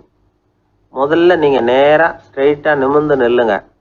உங்கள் பார்வையை மட்டும் கீழே தாழ்த்தி கால் விரலை கவனிங்க. விரல் உங்களுக்கு தெரியுதா அப்படின்னா உங்கள் வயிறு நார்மலாக இருக்குன்னு அர்த்தம். கால் விரல் உங்கள் கண்ணுக்கு தெரியலையா அப்படின்னா உங்களுக்கு வயிறு பெருசு தான். இன்னொரு வழி இருக்குது. அது என்ன தெரியுமா? ஒரு தரையில் நீட்டாக படுத்துடணும். 1 மீட்டர் நீளம் உள்ள அளவுகோல் ஒன்று எடுத்துக்கோங்க. கழுத்து எலும்பில் ஒரு பக்கத்தையும் இடுப்பில் ஒரு பக்கத்தையும் வைங்க. பக்கவாட்டில் வைங்க, அதாவது படுக்க வாட்டில். அது நடுப்பகுதி வயத்தில் முட்டி தராசு மாதிரி ஆடுதா அப்படின்னா உங்கள் வயிறு உங்களுக்கு ப்ராப்ளம் தான். அதனால் அதை கண்டுபிடிக்கிறதுக்கு அப்படி ஒரு அளவுகோல் வச்சுருக்கிறாங்க. மருத்துவ அறிவியல் ரீதியாக உங்களுக்கு தொந்தி இருக்குதா இல்லையான்னு கண்டுபிடிக்கிறதுக்கு ஒரு வழி இருக்குது. உங்கள் இடுப்பில் வெயிஸ்ட் அப்படின்னு சொல்கிறோம்ல, இடுப்பில் ஒரு அளவு எடுக்கணும், சுற்றளவு. இடுப்புக்கு கீழே ஹிப்புன்னு சொல்கிறோம்ல, அங்கே ஒரு அளவு எடுக்கணும், அதிகபட்ச சுற்றளவு எடுக்கணும். அந்த அளவை இந்த அளவால் வகுக்கணும். அதாவது உங்கள் வெயிஸ்ட் மெஷர்மெண்ட் இருக்குல்ல, அதை ஹிப்பு மெஷர்மெண்ட்டால் வகுக்கணும். இந்த விகிதம், அதாவது வெயிஸ்ட் ஹிப் ரேஷியோ, ஆண்களுக்கு 0.95க்கு மேலே போகக்கூடாது, பெண்களுக்கு 0.85க்கு மேலே போகக்கூடாது. அப்படி போயிட்டுதுன்னா வயிறு பெருத்திருக்குதுன்னு அர்த்தம். இது டாக்டர்கள் கண்டுபிடிக்கிற ஒரு விதம். சரி, இந்த தொந்தியை குறைக்கிறதுக்கு என்ன பண்ணலாம்? பட்னி கிடக்கலாமா அப்படின்னா அது தேவையில்லை. ஆனால் கலோரி அளவை குறைக்கணும். அது எப்படி? கொழுப்பு ஆகாரத்தை குறைக்கணும். இப்போ கார்போஹைட்ரேட்டு, புரோட்டீன்லாம் இருக்குதுல்ல, அதெல்லாம் ஒரு கிராமுக்கு சுமாராக 4 கலோரி கொடுக்கும். ஆனால் கொழுப்பு ஒரு கிராமுக்கு 9 கலோரி கொடுக்கும். அதனால் ஒரே அளவுள்ள ஆகாரங்களில் கூட கலோரி வித்தியாசம் இருக்குது. கலோரி அளவு குறைச்சலாக கொடுக்கக்கூடிய ஆகாரம் சாப்பிட்ணும்.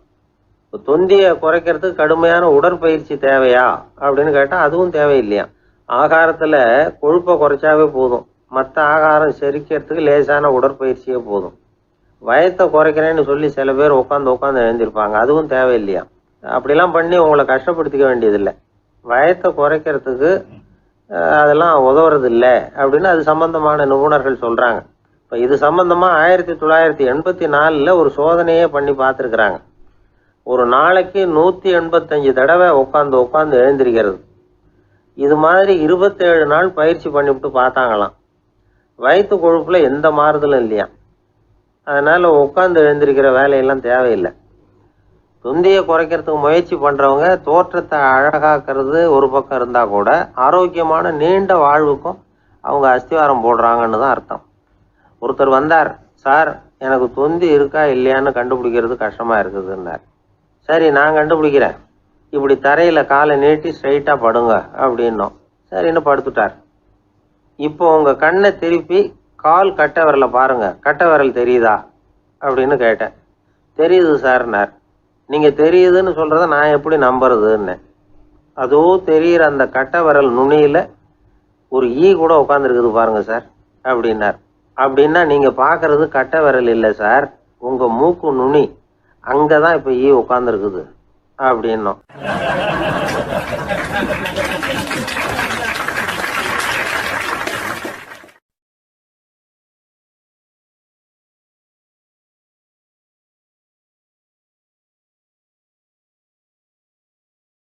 ஒருத்தன் தன்னுடைய நண்பனை வழியில் பார்த்தான்.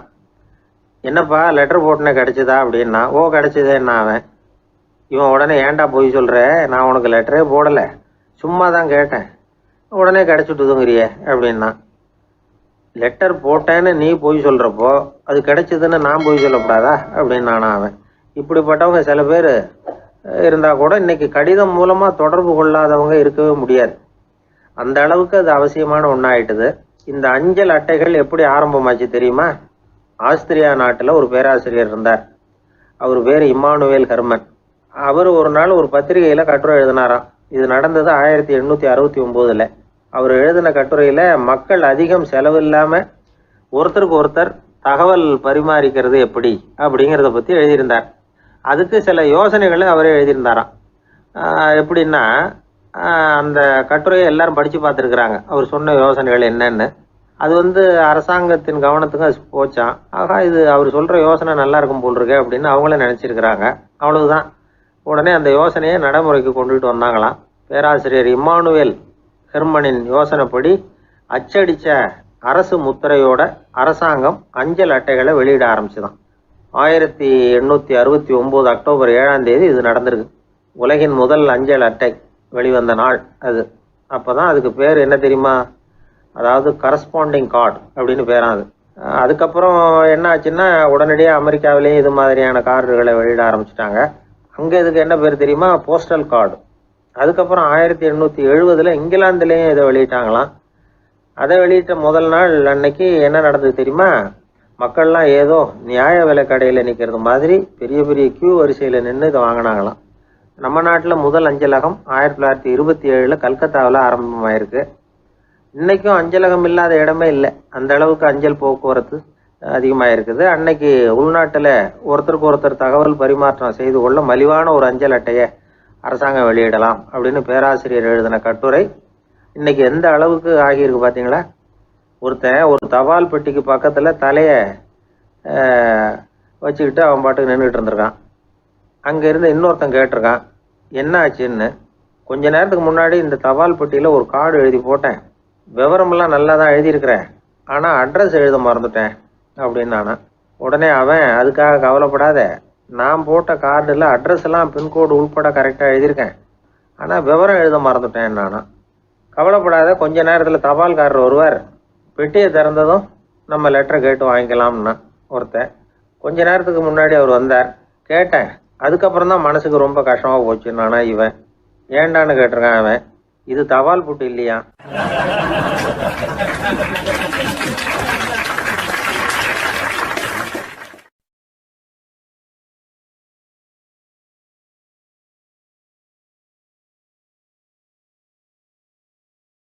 மனிதர்களில் சில பேர் ரொம்ப வித்தியாசமாக நடந்துக்குவாங்க.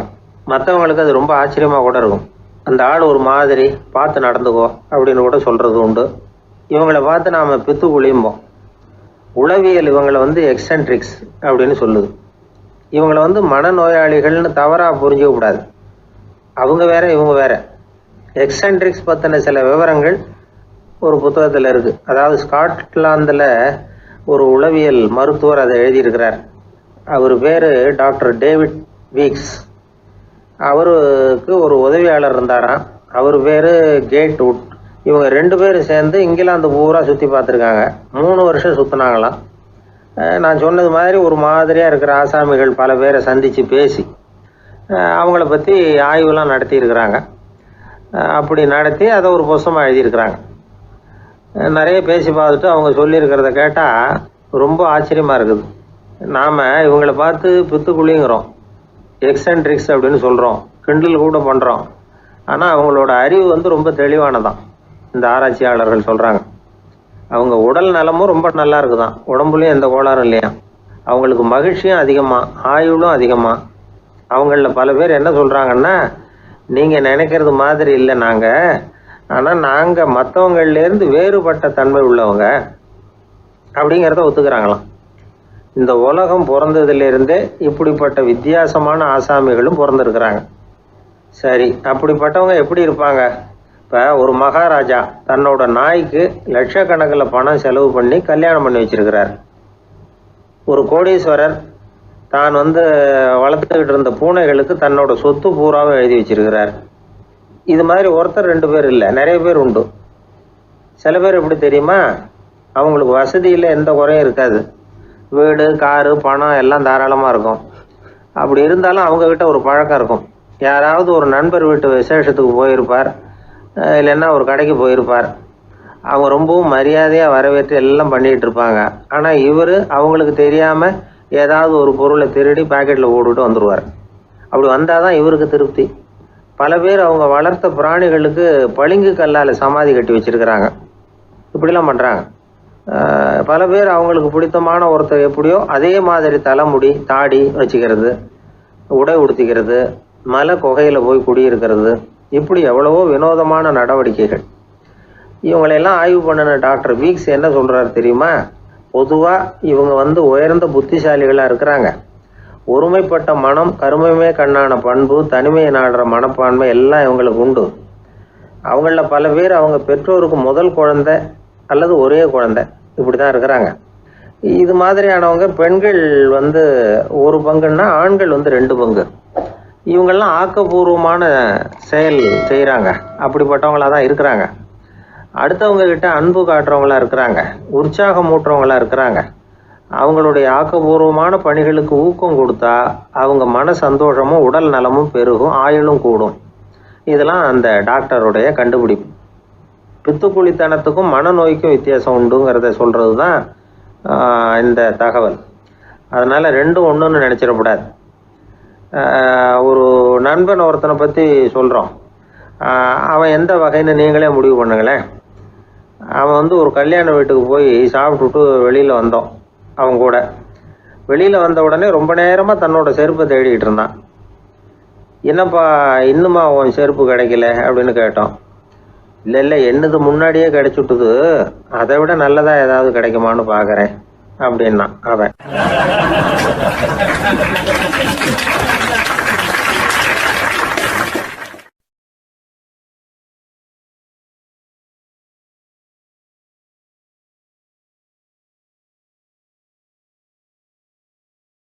ஒரு தடவை கலைவாணர் NS கிருஷ்ணன் பேராசிரியர் கல்கியை சந்தித்து பேசிக்கிட்டு இருந்தாராம்.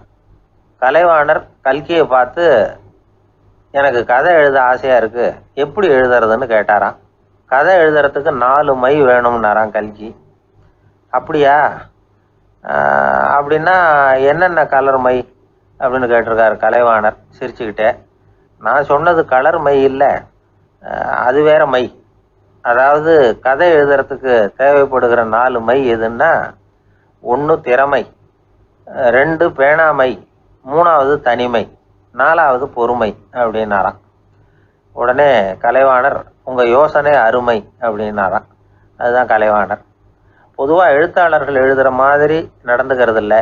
ஆனால் கலைவாணர் என்ன சொல்லுவாரோ அதே மாதிரி நடந்துக்குவார். எல்லாருக்கும் எல்லாம் கிடைக்கணுங்கிற கருத்தை சினிமா படங்களில் வலியுறுத்துவார். அதே மாதிரி நடைமுறை வாழ்க்கையிலேயும் எல்லாருக்கும் எல்லாமும் கொடுப்பார். பணம், பதவி, புகழ் இப்படி எதுவுமே இல்லாத ஒரு சாதாரண மனுஷனாக இருந்தால் கூட இவர் மனுஷனுக்கு கொடுக்குற மரியாதையில் கொஞ்சமும் குறைச்சல் இருக்காது. இந்த குணம் சாதாரணமாக எல்லாருக்கும் இருக்கிறது இல்லை. அவர் சினிமா தியேட்டருக்கு போய் சினிமா பார்க்குறது வழக்கம். அவர் வந்திருக்கிறாருங்கிறது தெரிஞ்சால் போதும், வெளியில் பிச்சைக்காரங்க கூடிடுவாங்க. இது அவருக்கு தெரியும். வெளியில் நம்மளை நம்பி ஒரு கூட்டம் காத்துக்கிட்டு இருக்குமேன்னு நினைப்பார். உடனே ஒரு 100 ரூபா நோட்டை கொடுத்து சில்லறையாக மாற்றிட்டு வர சொல்லுவார். படம் முடிஞ்சு வெளியில் வர்றப்போ சில்லறையோடு வருவார். எல்லாருக்கிட்டையும் கொடுத்துருவார். ஏன்னா எல்லோரும் தேடிட்டு வருவாங்க அவரை. என்ன எல்லோரும் சௌக்கியமாக இருக்கிறீங்களா அப்படின்னு பிரியமாக விசாரிப்பார். ஏதோ ரொம்ப நெருங்கின சொந்தக்காரங்களை விசாரிக்கிறது மாதிரி விசாரிப்பார். தன்கிட்ட இருக்கிற சில்லறையை எல்லாருக்கும் சமமாக பிரித்து கொடுத்துட்டு தான் அங்கேருந்து புறப்படுவார். ஒரு நாள் அது மாதிரி புறப்படுற சமயத்தில் ஒரு சின்ன பையனுக்கு சில்லறை எதுவும் கிடைக்கல கொடுக்கறதுக்கு. இது கலைவாணருக்கு தெரியாது. காரில் ஏறி புறப்பட்டு போயிட்டார். அந்த பையன் காரை பிடிச்சிக்கிட்டு பின்னாடியே ஓடியாந்துருக்கிறான். ஐயா, நீங்களே இல்லைன்னு சொன்னால் நான் என்ன பண்ணுறது, இன்னைக்கு பட்னி தான், அம்மாவுக்கு வேற உடம்பு சரியில்லை அப்படின்னு கத்திக்கிட்டே ஓடியாந்தானா. கலைவாணர் கவனிச்சிட்டார். உடனே காரை நிறுத்த சொன்னார். இறங்கினார். அந்த சின்ன பையனை கட்டி பிடிச்சிக்கிட்டு, என்னை மன்னிச்சுக்கப்பா, நான் கவனிக்காமல் வந்துட்டேன் அப்படின்னு சொல்லி அழ ஆரம்பிச்சிட்டாராம். இன்னொரு தடவை இதே மாதிரி ஒரு தியேட்டர்லேருந்து வெளியில் வந்திருக்கிறார். ஒரு ஆள் அவர்கிட்ட வந்து நின்றுருக்கார். அவர் கொடுக்கறதுக்கு இவர்கிட்ட பணம் இல்லை. பணம் இல்லையாப்பா அப்படின்னாராம். உங்ககிட்டயே இல்லையா அப்படின்னாராம் அவர். கலைவாணருக்கு மனசு ரொம்ப சங்கடமாக போச்சு. உடனே புறப்பட்டு வீட்டுக்கு போனார். அங்கே இங்கே தேடி பார்த்து அங்கே இருந்த கொஞ்சம் நெஞ்ச சில்லறை எடுத்தார். காரு டிரைவரை கூப்பிட்டார். தியேட்டர் வாசலில் நின்றுக்கிட்டு இருந்த ஆசாமியோட அங்க அடையாளங்களை சொன்னார். காரை எடுத்துகிட்டு போய் அந்த ஆளை கண்டுபிடிச்சி இந்த காசை கொடுத்துட்டு வா அப்படின்னு அனுப்பி வச்சாராம். பிச்சை போடுறதுக்காக காரை அனுப்புனதாக வேற யாரை பற்றியாவது நீங்கள் கேள்விப்பட்டிருக்கிறீங்களா? அவர் ஒரு வித்தியாசமான மனிதர், வித்தியாசமான கலைஞர். கலைவாணரோட சகோதரர் கல்யாணம் நடந்தது. அதில் தியாகராஜ பாகவதர் கச்சேரி முடிஞ்ச உடனே அதில் சம்பந்தப்பட்ட கலைஞர்களுக்கெல்லாம் கலைவாணர் பரிசுகள் கொடுக்குறார். அந்த கச்சேரியில் கடம் வாசித்தவருக்கு மட்டும் மற்ற எல்லாருக்கும் கொடுத்ததை விட பெருசாக ஒரு வெள்ளி கோப்பையை பரிசாக கொடுத்தாராம். மற்றவங்களுக்கெல்லாம் சின்னதாக கொடுத்துட்டு கட வித்துவானுக்கு மட்டும் பெருசாக பரிசு கொடுக்குறீங்களே ஏன்னு கேட்டிருக்கிறாங்க. அதுக்கு கலைவாணர் விளக்கம் கொடுத்தாராம். இப்பெல்லாம் ரயிலில் கூட்டம் அதிகங்கிறது உங்களுக்கு எல்லாருக்கும் தெரியும். இந்த வித்துவான் இவ்வளவு பெரிய மண்பானையை ரயிலில் ரொம்ப பத்திரமா உடையாம ரொம்ப தூரத்திலேருந்து கொண்டு வந்திருக்கிறாரே, அது என்ன சாமானியமான காரியமா? அவரோட அந்த சாமர்த்தியத்தை பாராட்டுறதுக்காக தான் அவருக்கு இவ்வளவு பெரிய பரிசு அப்படின்னாராம்.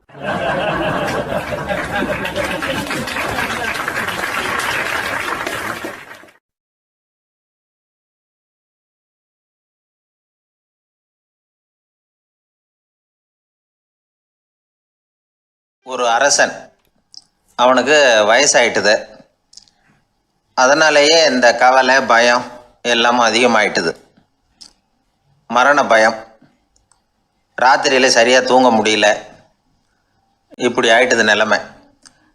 அந்த அரசன் ஏற்கனவே எப்படின்னா போர்க்களங்களில் எத்தனையோ பேரை ஓட ஓட விரட்டியிருக்கிறான். இருந்தாலும் இப்போ அந்த துணிச்சல்லாம் எங்கேயோ போயிட்டுது. பேசாமல் படுத்துருக்கிறான். அப்படியே படுத்தாலும் தான் தூக்கம் வர மாட்டேங்குது. என்ன பண்ணலாம்னு யோசித்தான் இந்த மன்னன். உடனே எல்லா அமைச்சர்களையும் கூப்பிட்டான். எனக்கு நிம்மதி இல்லை, எதை நினச்சாலும் பயமாக இருக்குது, எனக்கு ஒரு ஆலோசனை சொல்லுங்க அப்படின்னா. என்ன ஆலோசனை வேணும் அப்படின்னு சொல்லி கேட்டாங்க. எனக்கு ஒரு நெருக்கடியான சந்தர்ப்பம் ஏற்பட்டு போச்சுன்னு வச்சுக்கோங்க. அந்த நேரத்தில் நீங்கள் யாருமே என் பக்கத்தில் இல்லை ஆலோசனை சொல்கிறதுக்கு அப்படின்னா, அந்த சமயத்தில் எனக்கு உபயோகப்படுற மாதிரி ஒரு வாசகம், பொன்மொழி ஏதாவது சொல்லுங்கள். அதை நான் என்னுடைய வைர மோதிரத்துக்கு அடியில் பதிச்சு வச்சுக்கிறேன் அப்படின்னார். தேவைப்படுறப்போ உதவும் அப்படிங்கிறதுனால அவர் போட்டிருந்த மோதிரமும் அதுக்கு தகுந்த மாதிரியே திறந்து மூடுறது மாதிரி அமைஞ்சிருந்தது. ஏதாவது வாசகம் எழுதுனா உள்ற வச்சுக்கலாம், அதுக்கான வசதி அதில் இருந்தது. அமைச்சர்கள்லாம் யோசனை பண்ணாங்க. இது மாதிரி ராஜா கேட்குறாரு, என்ன வாசகம் அதாவது பொன்மொழி சொல்லலாம் அப்படின்னு எல்லாரும் யோசனை பண்ணாங்க. ஒருத்தருக்குமே சரியாக தோணலை, ஒரே குழப்பமாக இருந்தது. ஏன்னா நெருக்கடியான சமயத்தில் உபயோகப்படுறது மாதிரி ஒரு பொன்மொழி வேணும்னு சொல்லியிருக்கிறார். அப்படி இப்படி யோசித்து பார்த்தா ஒன்றுமே தோணலை. எல்லாரும் குழம்பிக்கிட்டு இருந்த நேரத்தில் ஒரு பெரியவர் அந்த பக்கமாக வந்தார். அவர் சொன்னார், நான் வேணும்னா அதுக்கு பொருத்தமாக ஒரு வாக்கியம் சொல்கிறேன், ஆனால் ஒரு நிபந்தனை. அதை யாரும் ரொம்ப ஆர்வம் காரணமாக அவசரப்பட்டு படிச்சிடக்கூடாது. அதை ரகசியமாக அந்த மோதிரத்துக்குள்ளே எழுதி வச்சுக்கணும். எப்போவாவது இக்கட்டில் மாட்டிக்கிற சமயத்தில் மட்டும் வேறு வழியே இல்லை அப்படிங்கிற நிலைமையில் மட்டும்தான் அதை திறந்து பார்க்கணும். அப்படி நீங்கள் இருக்கிறதா இருந்தால் நான் அதை சொல்கிறேன் அப்படின்னார் அந்த பெரியவர். சரின்னு ஒத்துக்கிட்டாங்க எல்லாரும். அதே மாதிரி அவர் ஒரு வாக்கியத்தை சொன்னார். அவர் சொன்ன வாக்கியத்தை ரகசியமாக மோதிரத்துக்குள்ளே பதிச்சு மூடியாச்சு. ராஜா அதை விரலில் மாட்டிக்கிட்டார். கொஞ்ச நாள் ஆச்சு. அந்த ராஜாவுக்கு ஒரு சோதனை வந்தது. என்ன சோதனைன்னா, அடுத்த நாட்டு மன்னன் படையெடுத்துக்கிட்டு வந்துட்டான். அவன் இவர்கிட்ட ஏற்கனவே தோற்று போனவன், ஒரு வெறியில் வந்திருக்கிறான். தோற்று போனவன் மறுபடியும் சண்டைக்கு வந்தால் எப்படி வருவானோ அப்படி வர்றான். ஒரு வெறியில் வந்தால் ஜெயிச்சுட்டான். என்னாச்சு இவரோட நிலைமைன்னா, நாட்டை இழந்துட்டார், எல்லாத்தையும் இழந்துட்டார். கடைசியாக ஒரு அடிபட்ட குதிரையில் ஏறி தப்பிச்சு போயிட்டார், வேறு வழி இல்லைன்னு. பின்னாடி துரத்திக்கிட்டு வராங்க. இவர் ஒரு மலை உச்சிக்கு போயிட்டார், அதுக்கும் அப்பால் போக முடியாது, ஏன்னா அந்த பக்கம் பயங்கர பள்ளம். உல்லாச பயணிகள் வந்து கண்டு கழிக்கிற இடம் அது.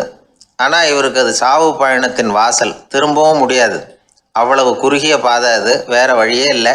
இந்த நேரம் சூரிய ஒளி மோதிரத்தில் பட்டு மின்னிச்சு. உடனே இவருக்கு ஞாபகம் வந்தது. மோதிரத்தை திறந்து படிக்கிறார். அதில் இருந்த வாசகம், இந்த நிலையும் மாறிவிடும், this too will pass away. அவருக்கு ஒரு தைரியம் வந்தது. பின்னாடி வந்தவங்களும் திசை மாதிரி வேறு எங்கேயோ தேடி போயிட்டாங்க. அவங்க விரட்டிக்கிட்டு வரலன்னா இவ்வளவு அழகான ஒரு இடம் இருக்கிறதே எனக்கு தெரியாமல் போயிருக்குமேன்னு நினச்சார். இவ்வளவு அழகை ரசிக்கிறதுக்காக ஒரு நாட்டையே கூட இழக்கலாம்னு தோணுச்சு அவருக்கு. அமைதியாக அந்த அழகை ரசித்தார். எதிரிகள்லாம் எங்கேயோ போயிட்டாங்க. மன்னர் நாடு திரும்பினார். மறுபடியும் படைகளை திரட்டினார். கொஞ்ச நாளில் படை எடுத்துக்கிட்டு போனார். யாருக்கிட்ட தோற்று போனாரோ அவரையே வெற்றி கண்டு திரும்பி வர்றார். வரவேற்பு விழா பிரமாவப்படுது. ஆடல் பாடல் கோலாகலம். இதை பார்த்ததும் அந்த ராஜாவுக்கு தலைகால புரியல. நம்மளை இனிமேல் யாராலையும் ஜெயிக்க முடியாதுன்னு நினச்சார். அகம்பாவம் லேசாக எட்டி பார்த்தது. இப்போ மறுபடியும் சூரிய ஒளிப்பட்டு மோதிரம் மின்னிச்சு. அதை திறந்து மறுபடியும் படிக்கிறார். இந்த நிலைமையும் மாறிவிடும், this too will pass away. அவ்வளவுதான், அவர் மனசு அடங்க ஆரம்பிச்சுட்டுது, ஆணவம் போயிட்டுது. இதிலேருந்து நாம் தெரிஞ்சுக்க வேண்டியது என்னென்னா, எந்த சூழ்நிலையிலையும் நாம் கவலைப்பட வேண்டியதில்லை. ஏன்னா இங்கே எதுவுமே நிரந்தரம் இல்லை. அந்த ராஜா மாதிரியே நம்ம ஆள் ஒருத்தன் ஒரு மோதிரம் போட்டிருந்தான், அதுக்குள்ளே அவன் எழுதி வச்சுருந்த வாசகம் எதுக்கும் கவலைப்படாதே அப்படிங்கிறது தான். ஒரு நாள் பயங்கரமான கவலையோடு உட்காந்துருந்தான். பக்கத்தில் இருந்தவங்க சொன்னாங்க, இது மாதிரி சந்தர்ப்பத்தில் தான் நீ உன் மோதிரத்தை திறந்து பார்க்கணும்னாங்க. இவனுக்கு கவலையோடு எரிச்சலும் சேர்ந்துக்கிட்டது. அது எப்படி முடியும், இப்போ திருட்டு போனது என்னோட அந்த மோதிரம் தானே அப்படின்னு சொல்லிவிட்டு தலையில் கை வச்சுட்டு உட்காந்துட்டான். இப்படிலாம் சொல்கிறது உண்டு. இருந்தாலும் நாம் எந்த சூழ்நிலையிலையும் கவலைப்பட வேண்டியதில்லை அப்படிங்கிற உண்மையை புரிஞ்சுக்கணும். அப்படி கவலையை வெல்றதுக்கான வழி தெரிஞ்சுட்டதுன்னா வாழ்க்கையில் வெற்றி நிச்சயம்.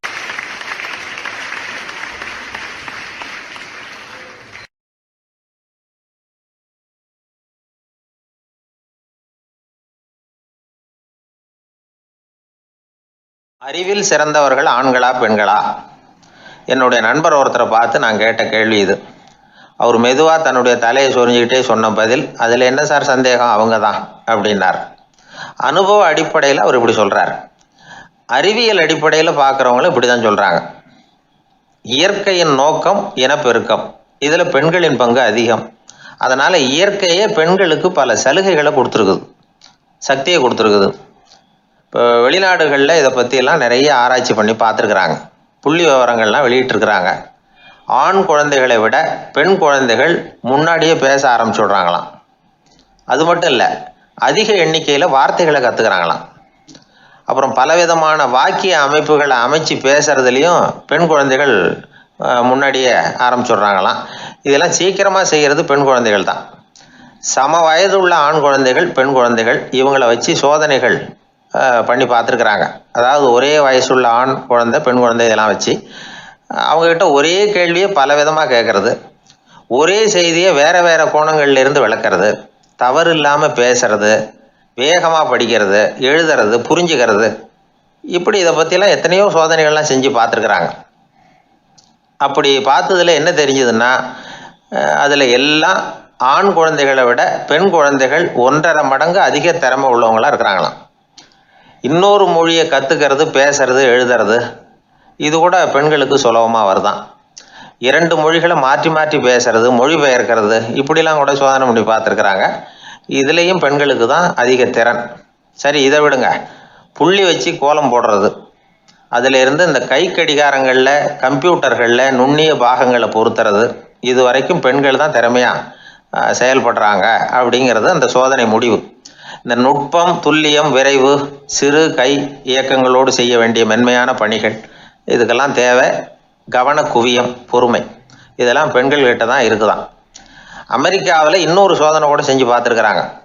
பெண்களின் மூக்கு மோப்ப உணர்வு, இதெல்லாம் எப்படின்னு பார்த்துருக்குறாங்க. பெண்கள் அதிக எண்ணிக்கையில் வாசனைகளை பிரித்து கண்டுபிடிச்சி விட்றாங்களாம்.